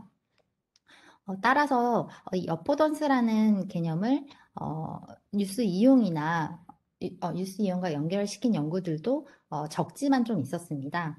그래서 뭐 킴과 앨리슨 같은 경우는 소셜미디어가 가지고 있는 그런 가시성 어포던스가 사람들이 소셜미디어에서 타인들의 뭐 그런 활동을 보면서 사회적 학습이 되어서 오프라인 정치 참여에도 영향을 미치는 그런 긍정적인 효과가 있다고 보았는데요. 하지만 이 연구에서도 훌륭한 연구였지만 하나 단점이 있다면 소셜미디어를 이용하는 사람들이 무조건 가시성 어포던스로 인해서 사회적 학습을 할 수 있다는 전제가 있었다면 사실 어포던스의 지각이나 실행은 사람들이 어떤 목표나 의도를 가지고 해당 플랫폼을 사용하는지에 따라 좀 달라질 수 있다는 건데 그러니까 단순히 소셜미디어를 이용한다고 해서 모든 사람들이 가시성 어포던스를 지각하는 것은 아니라는 겁니다. 그래서 소셜미디어에서 아까 언급했던 가시성에 대한 그런 얘기를 잠깐 해보자면 현재 플랫폼 어포던스에 관련된 연구에서 가장 많이 인용되는 것이 이 트림과 레오날디의 연구인데요. 보통 이들은 소셜미디어에서 주요 사람들이 지각하는 어포던스를 다음과 같이 이렇게 4가지로 만들었습니다. 그래서 가시성, 지속성, 편집 가능성, 그리고 관계라는 어포던스를 제시했는데요. 그래서 이게 물론 뉴스 이용이라는 맥락에서 제시된 것은 아니지만 그래도 가장 많이 문헌 검토 특정 플랫폼의 기능이나 문헌 검토를 통해서 도출해낸 어포던스이기 때문에 충분히 참고를 할 만한 어포던스라고 보았습니다. 그래서 앞서 말씀드렸던 여러 이론적인 배경들을 통해서 연구 문제는 다음과 같이 도출이 되었고요. 첫 번째 연구 문제는 이용자들이 뉴스 플랫폼을 자신이 특정 플랫폼을 선택을 한다면 그 기준이 무엇인지를 알아보고자 했고, 두 번째로는 어포던스를 어떻게 인식하게 되는지, 그리고 이렇게 인식한 어포던스가 뉴스 이용과 참여에 어떤 영향을 미치는지, 그리고 이것은 이용자들의 성별에 따라 차이가 있는지를 확인해 보고자 했습니다. 플랫폼 어포던스 연구는 뭐 다양하게 문헌 검토나 아니면 뭐 심층 인터뷰, 심지어는 설문조사로도 이용이 되지만 이 연구는 인터뷰가 가장 적절한 연구 방법이라고 판단을 했는데요. 따라서 온라인 플랫폼에서 뉴스를 이용한 경험이 있는 20대 그리고 22명을 대상으로 인터뷰를 진행했습니다. 그래서 남성과 여성 응답자들의 차이를 보기 위해서 남성과 여성을 동수로 11명씩 진행을 했습니다. 네, 그래서 이게 간단한 그냥 응답자들의 주요 특징이고, 최대한 다양한 플랫폼을 이용하는 사람들을 인터뷰로 활용하고자 했습니다. 그래서 뭐 포털도 있고, 구글 뉴스를 활용하는 사람들도 있고, 아니면 SNS를 활용하는 사람들도 포함이 되어 있습니다.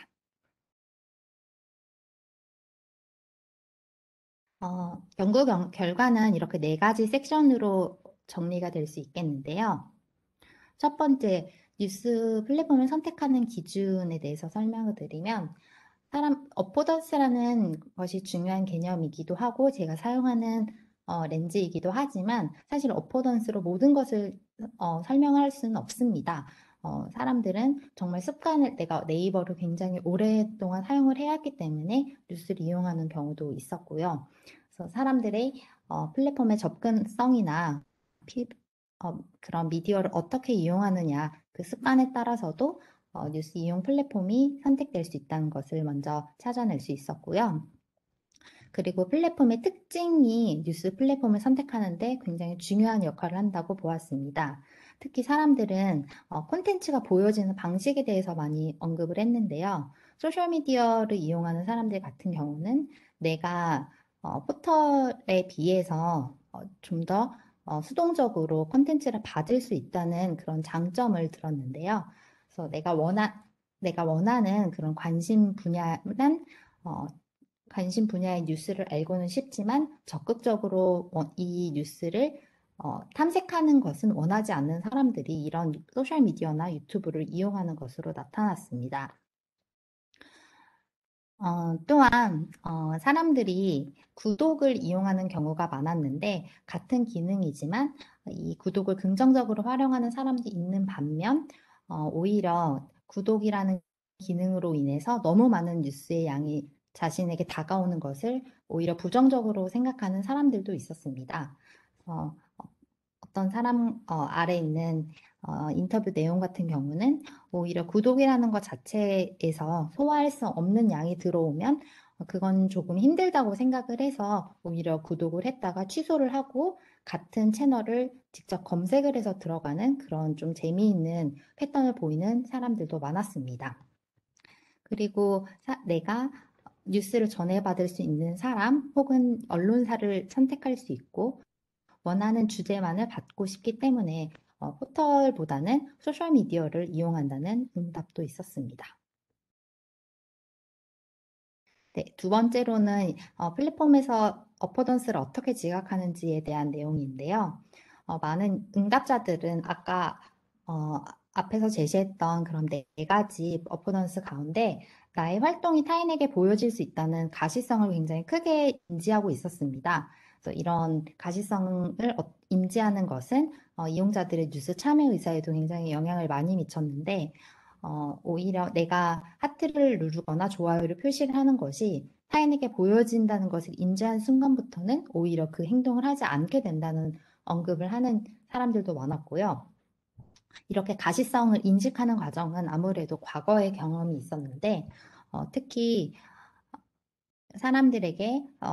익명의 사람들에게 어떤 악플을 받거나 아니면 욕설이 담긴 쪽지를 받거나 했던 그런 경험이 있는 사람들은 가시성을 더 강하게 느끼고 자신의 행동을 더 숨기려고 하는 그런 적극적인 행동을 보이기도 했습니다. 또한 한 플랫폼 내에서도 자신이 하고 있는 행위, 하트, 그리고 뭐 공유, 내 피드의 공유 등등 다양한 행위가 있었는데, 그 행위에 따라서 가시성을 어떻게 인지하느냐에 따라서 참여 수준이 달라졌는데요. 한 사람 같은 경우는 좋아요를 누르는 것은 굉장히 좋아요나 댓글을 달는 것에 대해서는 부담을 느꼈지만, 댓글에다가 친구를 태그하고 자신과 친구의 이름 그리고 자신이 태그에 남긴 내용이 남겨지는 것도 오히려 타인에게 보여지는 정도가 낮다고 느끼면서 그 행동에 대해서는 부담을 느끼지 않는 모습을 보였습니다.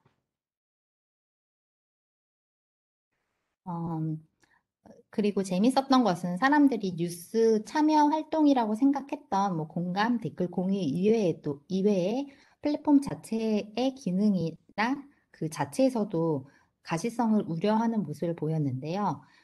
시청 기록이 남겨진다고 시청 기록이 남겨진다는 것을 우려를 해서 뉴스 이용 자체를 좀 자제를 하거나 아니면 브라우저의 시크릿 모드 등을 활용을 해서 뉴스를 이용하는 사람들도 있었는데 이것 역시 가시성과 연결이 됩니다.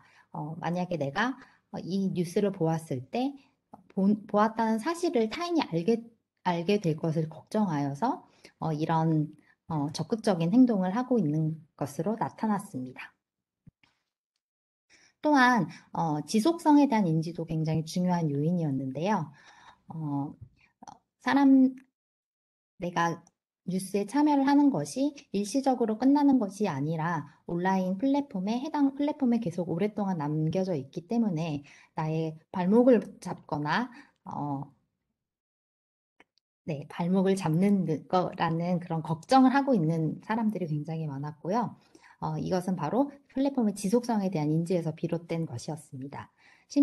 또 재밌었던 거는 플랫폼에 대해서 굉장히 많이 알고 있는 사람일수록 이런 뉴스 참여를 좀 주저하는 경향이 있었다는 건데요. 그래서 플랫폼에서 뭐 다른 댓글 기능이 있다는 것을 알거나 뭐 10초에 한 번씩 좋아요를 누를 수 있다는 기능이 생겼다는 것을 인지한 사람 같은 경우는 어느 순간부터는 댓글을 더 사용하지 않게 됐다는 응답을 하기도 했습니다.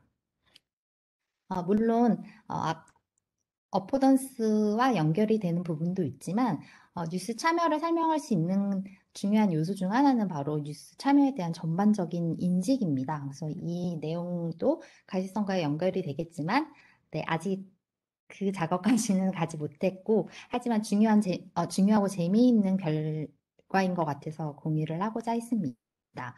사람들은 생각보다 좋아요나 댓글에 대한 부정적인 인식이 굉장히 강했고 그런 부정적인 인식을 가지는 원인으로는 댓글에 굉장히 부정적인 표현이 담겨 있고 욕설이나 비방이 많다는 인식 때문이었는데 이런 인식 때문에 댓글 의미 자체에 대해서 회의감을 느끼는 20대들이 굉장히 많았습니다. 심지어 댓글을 보면서 어떤 의미 있는 정보를 얻는 것을 기대하는 것이 아니라 싸움이 일어나고 있을 거라고 예측을 하고 그 싸움 구경을 하는 재미를 느끼기 위해서 댓글을 본다는 응답자들도 굉장히 많았고 이러한 부정적인 인식 때문에 댓글을 확인하지 않는 경우도 존재했습니다. 마지막으로 이제 플랫폼 이용자에 대해서 대한 상상된 이미지를 어떻게 갖고 있는지를 물었는데 이용자들은 뭐 댓글 통계나 아니면 뭐 소셜미디어 같은 경우는 프로필 사진을 통해서 확인을 하는 경우도 있었고 아니면 댓글에서 사용되는 말투를 보면서 이용자들을 상상한다고 응답을 했는데요. 다수의 또 하나의 재밌었던 부분은 다수의 응답자들이 자신이 사용하는 플랫폼에 남성이 훨씬 많다고 인식을 하고 있다는 점이었어요. 근데 앞서 얘기했던 뭐 댓글 통계 같은 것을 보고 그렇게 느낄 수도 있지만 단순히 뭐 딱딱한 말투 등이나 정치 얘기를 많이 하는 그런 모습을 보면서 플랫폼 이용하는 남성 이용자가 훨씬 많다고 인식을 하는 모습도 보였습니다. 그래서 이러한 생각은 플랫폼을 이용하고 그 다음에 뉴스 참여 활동, 댓글과 공감을 확인하는 활동에도 영향을 미쳤는데요. 나와 너무 다른 이용자가 많다고 느껴지는 플랫폼에 대해서는 점차 이용을 꺼리게 되었다고 말하기도 했고요. 나와 다른 성별 때문에 내가 의견을 내도 받아들여지지 않을 것이기 때문에 댓글을 달지 않는다는 응답들도 나왔습니다. 반면 동질적인 사람들이 많이 이용한다고 사람들이 인식을 할 경우에는 그 플랫폼에 대해서 더 친숙함을 느끼고 뉴스를 이용하고 참여 행동을 한다고 언급을 해 주었습니다. 그래서 정리하자면 22명의 인터뷰이들은 대부분 자신의 행위가 플랫폼에서 공개되고 타인에게 보여질 것이라는 가시성을 굉장히 강하게 느끼고 있었는데 심지어 포털뿐만 아니라 뭐 소셜미디어에서도 그 가시성에 대한 우려는 굉장히 컸습니다. 또한 플랫폼 내에서도 이제 각 기능에서 인지하는 어포던스의 수준이 모두 차이가 있었는데 아까 얘기했던 뭐 바이오에 대해서 사람들이 어떻게 보여질 것인지, 그리고 태그에 대해서는 어떻게 보여질 것인지에 대한 그 수준이 다 차이가 있었고, 그리고 사람들이 이렇게 가시성을 높게 지각하게 된 원인 중에 하나는 포털의 그런 댓글 정책이 변화하는 것도 있었는데요. 오히려 이런 변화가 사람들의 뉴스 참여 빈도의 저하로 이어지는 모습도 보여졌습니다. 그리고 지속성도 중요하게 인식되는 그런 어포던스였는데요. 이런 지속성에 대한 인지는 사람들이 굉장히 적극적으로 플랫폼을 활용하여서 자신의 기록을 지우거나 아니면 자신의 기록을 지우는 모습을 보였습니다. 그래서 이런 가시성이나 지속성에 대한 강한 인식은 오히려 뉴스 참여가 주저하는 모습을 보였고, 심지어는 자기 검열을 거치면서 뉴스를 이용하는 모습까지 나타났습니다. 그래서 결론적으로 사람들이 자신이 이용하는 플랫폼에 대해서 특정 어포던스를 지각하고 있다는 것은 플랫폼에 대해서 잘 이해하고 있다는 점이기 때문에 굉장히 긍정적인 부분이라고 볼 수 있겠지만, 오히려 이러한 높은 지각이 뉴스 이용과 참여에 좀 부정적인 영향으로 나타날 수 있다는 것은 좀 오히려 이제 부정적인 영향력일 수 있겠는데요.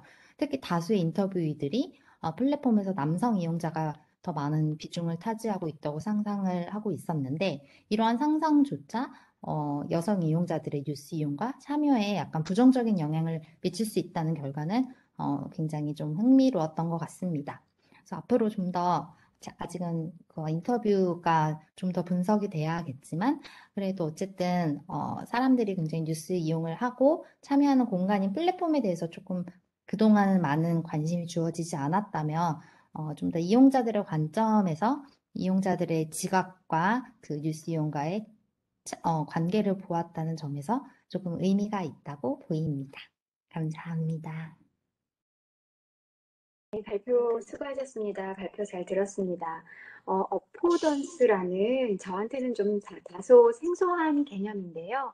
어포던스라는 개념을 도입을 해서 20대의 청년층이 어떤 플랫폼을 통해서 뉴스를 이용하고 그 어포던스에 대한 인식이 이용 내지 참여에 어떻게 영향을 미치는지 이런 연구였던 것 같아요. 굉장히 흥미로운 연구였고, 오늘은 3개의 발표가 다 심층 인터뷰 방법을 적용한 연구라는 점도 되게 좀 인상적입니다. 자, 이 연구에 대해서는 성균관대 강혜원 교수님께서 토론을 해주시기로 했는데요. 바로 시작 부탁드리겠습니다.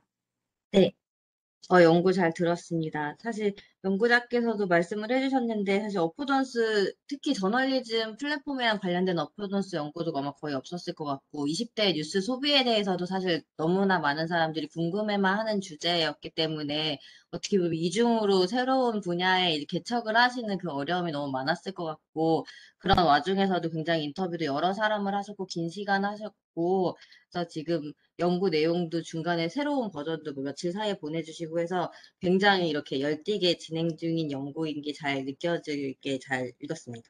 그래서 제가 이제 저도 좀 질문하고 좀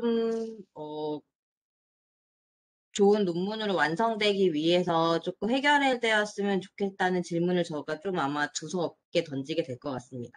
그래서 지금 아마도 제가 생각할 때는 연구자께서 이제 이 대상 연구 참여자들과 굉장히 밀접한 대화와 인터뷰를 많이 나누셨고, 많은 선행 연구와 이런 거에 이제 푹 빠져서 지내셨을 것 같은데, 지금은 약간 이제 결과에서 거리를 두고 조금 이제 연구자께서 주장하시고 싶은 개념을 구체화해야 되는 그런 타이밍이라는 생각이 들었어요. 그래서 제가 처음에 연구를 받았을 때 초반을 읽어보면서 양적 연구 같다는 인상을 받았었는데, 그런 부분이 어떤 부분이었다는지를 조금 설명을 드리고 싶습니다. 그래서 이제 저도 굉장히 가장 어려워하는 부분이긴 하지만, 저희가 이제 질적 연구를 할 때에는 어떤 우리가 일반적으로 객관적인 수치를 주장하기보다는 어떤 사례 속에 등장을 그러니까 개입을 해서 그 안에서 이제 그 연구 참여자들의 언어 속에서 어떤 새로운 현상에 대해서 개념화를 하고 연구자가 주장을 하고 그런 제안을 하는 게 되게 중요하다 보니까, 거리두기를 하면서도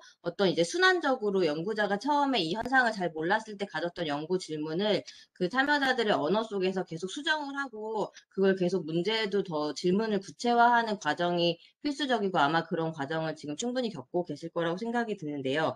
그런 과정에서 이 연구의 경우에서 이제 연구하시는 연구자분과 이걸 읽는 사람들과 연구 참여자들이 이제 어디까지의 뉴스나 뭐 이용이나 참여나 이런 개념에 대해서 어디까지가 우리가 다 공유하고 있는 일반적이고 어떤 객관적인 지식이나 환경인지, 그리고 혹은 어디서부터 이제 연구자가 새로 확인을 해야 되고 어디서부터는 연구자가 새롭게 발견한 지점이고, 이런 것들을 사실 구분해서 보여주는 게 저도 항상 굉장히 어렵다고 생각이 들었던 것 같아요. 그래서 사실 지금 이제 이 뉴스가 생산도 변하고 있고 소비도 변하고 있고 그 뉴스라는 생산물 자체도 다 변화하고 있기 때문에 그것들을 이제 적절하게 보여주기 위해서는 이제 연구 참여자들의 언어 속에서 답을 잘 개념화하는 것이 필요할 것 같습니다. 그래서 그냥 순서대로 얘기를 해보자면은, 그래서 지금 선행 연구 같은 경우에서는 어떻게 보면은 어떤 지금 플랫폼을 선택하는 요인이라든지 성별이라든지 그 요건들이 과거의 선행 연구들은 어떤 결과를 보여줬는지를 제시를 하고 있는데, 사실 이것도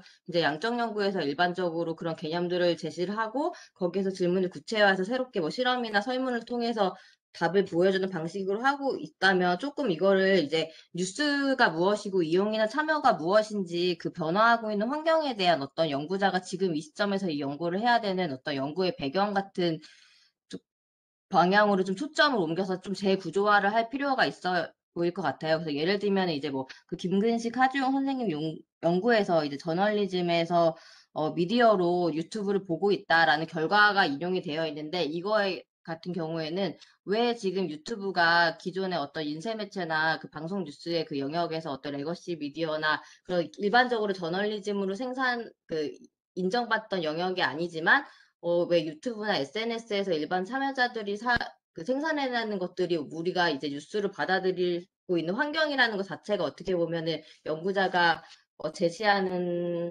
환경에 대한 새로운 해석인 거잖아요. 그래서 그런 부분들이 제시되는 쪽으로 초점이 맞춰졌으면 좋을 것 같고, 그래서 저는 이제 그 중간에 연구 질문을 던져주셨는데 연구 문제가 조금 이제 말을 다시 해야 될 필요가 있을 것 같았는데, 예를 들면 첫 번째 연구 문제가 이용자들이 뉴스 플랫폼을 선택하는 기준은 무엇인가라고 되어 있는데, 저는 이게 그 제시된 참여자들의 그 얘기를 읽다 보니까 이 사람들이 뉴스를 인식하는 것이 무엇인가, 그러니까 무엇을 뉴스로 인식하는가부터 사실은 이게 발견점이신 것 같거든요. 근데 아마도 이제 선행 연구나 이런 거랑 비교하다 보면은 그 말하는 사람의 관점이 조금 왔다 갔다 하는 지점들이 있을 것 같아서, 그러니까 세 가지 연구 문제 다 어떻게 보면은 이들이 뭐 플랫폼의 어포던스를 인식하게 되는 과정은 무엇인가, 이것도 어떻게 보면 조금 더 이들이 경험하는 어포던스의 특징, 그러니까 특히 여기서 20대와 성별화된 경험을 보여주겠다고 하셨던 만큼,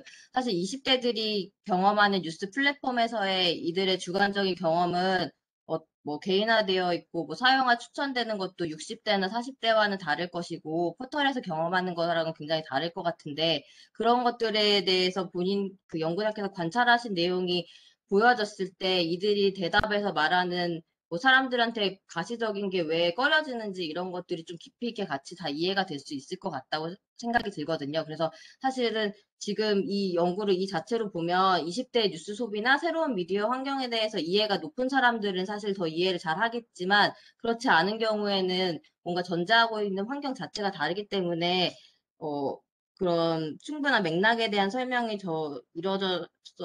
이루어지면 좋을 것 같다는 생각이 들었습니다. 그리고 사실 그 분석 내용에서 좀 재밌다고 생각했던 부분이 이제 그 가시성이나, 그러니까 가시성도 그렇고 참여도 그렇고, 일반적으로는 뭔가 나의 정치 참여를 공론장에서 할 수 있는 건 긍정적인 경험이고 시민으로서 참여를 하는 좋은 거라고 생각을 하는데, 20대들은 그 가시성 자체를 굉장히 의식하고 뭐 숨고 싶어 한다거나, 그것도 그리고 어떤 내가 그 보여주는 그 대상 자체도 과거에는 나의 정치적 성향이나 나의 뭐 계급적 표식이나 이런 걸 보여주는 게 아니고 내가 어떤 주제의 뉴스를 소비를 하고 있고 뭐 그런 그 기준들이 다 달랐다는 게 언뜻 보이거든요. 그래서 그런 것들을 조금 더 개념화하다 보면 저희가 뭐 일반적으로 생각하는 참여가 뭐 정치적인 참여만 말하는 게 아니고 20대한테는 환경 이슈에 대한 나의 뭐 소비자 윤리일 수도 있고 뭐 젠더 문제일 수도 있고, 뭐 그것도 정치적인 것도 어떤 과거에 뭐 진보 보수 이런 것들이 아니고 내가 정치를 뭐 관심이 있느냐 없느냐 이런 뭔가 다른 기준들이 보여지지 않나? 그래서 그런 것들이 좀 면밀하게 나와서 그런 걸 이제 그 참여자들의 뭔가 이제 지금의 처음에 세팅을 하셨던 이 분석 내용을 보여주는 그런 목차에서 좀 이걸 재구조화해서 여기에서 그 새롭게 발견한 내용을 위주로 조금 다시 틀을 짜다 보면 뭐 그 처음에 문제 제기에서 얘기하신 거와 같이 어떤 그 어포던스와 이제 이용자들이 서로 관련을 맺으면서 어떻게 보면 어포던스라는 것도 고정되어 있는 게 아니고 이용자들의 이런 의식 때문에 뭔가 같이 계속 변화하는 그런 존재잖아요. 그래서 그런 것들이 좀 잘 보여질 수 있게 정리가 될 수 있지 않을까 싶었고요. 그래서 사실 또 마지막에 그 상상하는 그 다른 사람들에 대한 이미지 이런 것도 사실은 그게 기성세대가 보여주는 뉴스 참여나 이용에 대한 어떤 고정관념이나 그런 것들에 대해서 20대들이 자기들을 이제 구분짓거나 뭔가 하는 본인들의 목소리인데 이것들이 아까는 이제 연구 내용이랑 좀 동떨어진 것 같다고 말씀을 하셨지만 어떻게 보면 그런 상상된 이미지 속에서 20대들이 가지고 있는 뭐 정말 자기들이 인지하는 참여라든지 뭐 뉴스라든지 여기에 대한 의미가 잘 나타날 수 있지 않을까 생각이 들었습니다. 그래서 시간이 좀 넘었지만 질문 하나만 드리자면 이제 연구자께서는 처음에 이제 연구 질문이나 이런 거 세팅한 이후에 이제 연구를 하시면서 뭔가 가장 흥미롭다고 생각하시거나 이제 좀 새롭게 발견하고 주장하고 싶다고 생각하는 부분이 어떤 것인지 좀 궁금합니다. 그래서 이제 지금은 이제 선행 연구나 뭔가 처음에 연구 문제에서 좀 벗어나서 이렇게 뭔가 더 자신감을 가지시고 본인이 발견하신 거를 잘 개념화 해보면 되는 타이밍이 아닌가 생각이 들었습니다.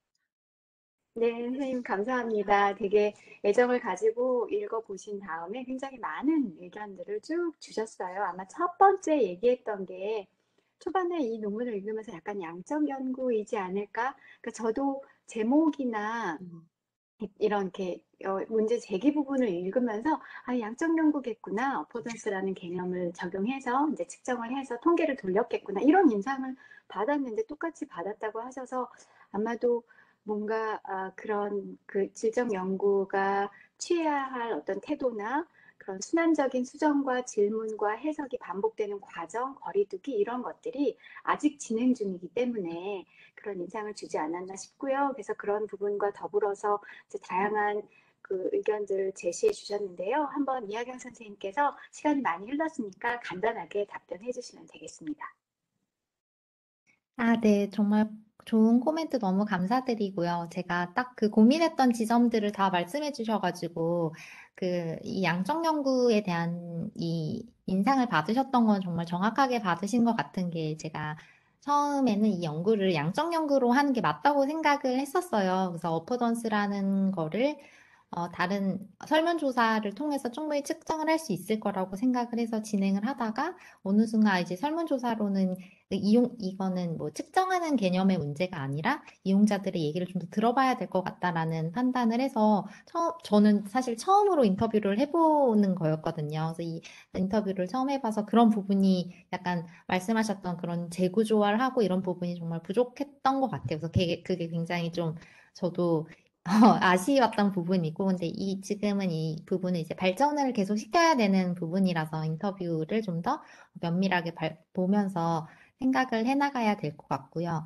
그래서 저는 좀 흥미로웠던 것이 아무래도 그런 가시성이나 지속성이라는 것이 사람들에게 앞서서 그 연구에서도 오히려 사람들에게 뭐 타인들의 참여를 보면서 더 이렇게 힘돋으시게 해줄 수 있다라는 이런 느낌이었는데 오히려 그게 20대들이 오히려 참여를 주저하는 방향으로 많이 얘기를 해줘서 그게 굉장히 흥미로웠던 부분이었고 그리고 뉴스 참여라고 하는 것 자체가 약간 개념이 다른 것 같더라고요. 사람들이 싸움 구경이라는 말을 굉장히 많이 했어요. 그래서 이 댓글이 어떤 의미를 가졌다기보다 그냥 싸우고 있을 거기 때문에 약간 킬링타임용으로 댓글을 본다는 사람들이 굉장히 많아서 그런 것도 굉장히 즐거웠고, 재미있는 결과라고 생각을 했고, 그리고 그 상상된 이미지 같은 경우도 특정 포털이나 이런 플랫폼에 대해서 이용자들이 뭐 성별뿐만 아니라 그리고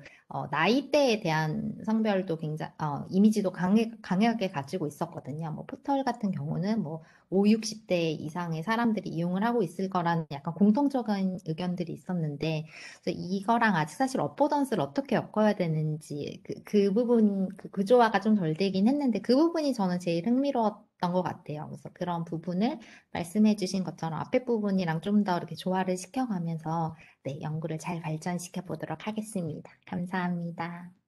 네, 감사합니다. 사실 이렇게 플랫폼이 발전하면서 새로운 그 플랫폼에서 젊은이들이 정말 그런 플랫폼이 의도했던 수기민주주의를 구현하는 장으로 이 플랫폼들을 막 만들어 갈 거라고 기대를 했는데 그런 기대와 달리 여기서 이제 참여하는 것을 살짝 두려워한다든지 저하하는 그런 모습들이 발견되고 다른 참여자들을 바라보는 시선도 그게 수기민주주의의 과정이기보다는 뭐 싸움이나 뭐 배설이나 뭐 이런 과정으로 보고 있는 것 같아서 굉장히 안타깝고 그런 부분들을 밝혀줬다는 점에서 굉장히 의미 있는 연구인 것 같습니다. 앞으로 또 더 계속 발전시켜서 좋은 논문을 완성시킬 수 있기를 기대하겠습니다. 이렇게 해서 세 분의 발표와 일단 이하경 선생님 발표와 강현 선생님 토론 잘 들었습니다. 수고하셨고요. 이렇게 세 분의 발표와 세 분의 토론을 모두 마쳤는데 여기 또 한 분 더 이렇게 앉아 계신 이 호스트를 하고 계신 유수정 선생님께서 혹시 보면서 이런 얘기는 꼭 해야겠다라는 게 있으면 말씀해 주셔도 좋겠습니다. 없으시면 안 하셔도 좋고요. 편하게 말씀하세요. 네. 저는 두 네. 번째 연구에서, 두 번째 네. 약간 김성광 선생님 연구에서요, 그 제작진과 그리고 또 이제 시민들 간의 그런 어떤 생각을 좀 비교하는 연구 틀로서 상호지향성 모델? 이런 것도 적용 가능할 것 같아요. 서로가 어떻게 생각하고 이 차이를 통해서 기대하는 바와 그리고 현재 이 사람들이 인식하는 게 어떻게 다른 것인지. 그러니까, 만약에 이 연구에서 조금 더 나아가서 이제 서베이를 통해서 이제 상호지향성 연구도 가능하지 않을까 이런 생각이 좀 들었고요. 그리고 이제 저 세 번째는 이제 제가 뉴스에 워낙 관심이 많다 보니까 약간 플랫폼을 그러니까 포털의 뉴스를 보는 것과 이용하는 것과 소셜미디어에서 이용하는 게 좀 다르잖아요. 그리고 포털에 있는 뉴스들은 사실 기존의 그런 어떤 레거시 미디어의 그 기사들이 올라와 있는 그런 공간이기 때문에 약간 플랫폼의 차이에 따라서 좀 이걸 좀 구분해서 의미들을 조금 좀 찾아내면 더 의미 있는 결과가 나오지 않을까? 이런 생각이 들었어요. 지금은 그냥 플랫폼이라고 이제 하나의 그냥 뭉텅이로 좀 접근하고 있는데, 그런 어떤 플랫폼의 특성에 따라서 그런 어포던스가 어떻게 차이가 나는지 그런 것도 좀 보시면 좋지 않을까? 이런 생각이 들었습니다. 네. 네, 아주 좋은 의견 주셨습니다. 두 번째 연구 같은 경우에 정말로 지금 이렇게 제작진, 그러니까 기존 레거시 미디어라고 하는 레거시 미디어의 제작진과 시민들이 어우러져서 이 나우통을 만들고 있기 때문에 그 과정에서 서로를 어떻게 인식하고 있는지를 그런 상호지향성 모델을 통해서 살펴보면 의미 있는 정말 결과가 도출되지 않을까 싶고요. 이하경 선생님의 연구도 아까 저도 보면서 느꼈는데 사실 그런 게 좀 기피한다든지 아니면 적극적으로 참여한다든지 이런 태도들이 플랫폼 자체가 가지고 있는 성격에서 굉장히 기인한다는 생각도 들었거든요. 그러니까 유튜브 같은 경우는 내 시청 기록이 다 남으니까 그래서 안 보게 되는 거고 다른 또 네이버나 다른 데서는 또 다른 특성이 나타날 텐데 그런 것들을 비교하면서 분석한다면 더 의미 있는 결과들이 도출되지 않을까 굉장히 좋은 의견 주셨습니다. 아마 두 분 선생님들께서 별도의 답변 안 하셔도 이렇게 잘 반영해서 연구 과정에서 고려하시면 좋을 것 같습니다. 자, 그럼 우리가 뭐 예상 시간을 훨씬 넘겨서 지금 1시간 45분을 진행자의 미숙함을 용서해 주시고요. 그래도 굉장히 뜻깊은 발표와 토론이 이루어졌다는 점에 만족하면서 이번 그 대학원생 세션을 모두 마치도록 하겠습니다. 발표자, 토론자 선생님들 고생 많으셨습니다. 유수정 선생님도 감사드려요. 수고하셨습니다. 네, 고생하셨습니다. 감사합니다. 감사합니다. 고맙습니다. 네.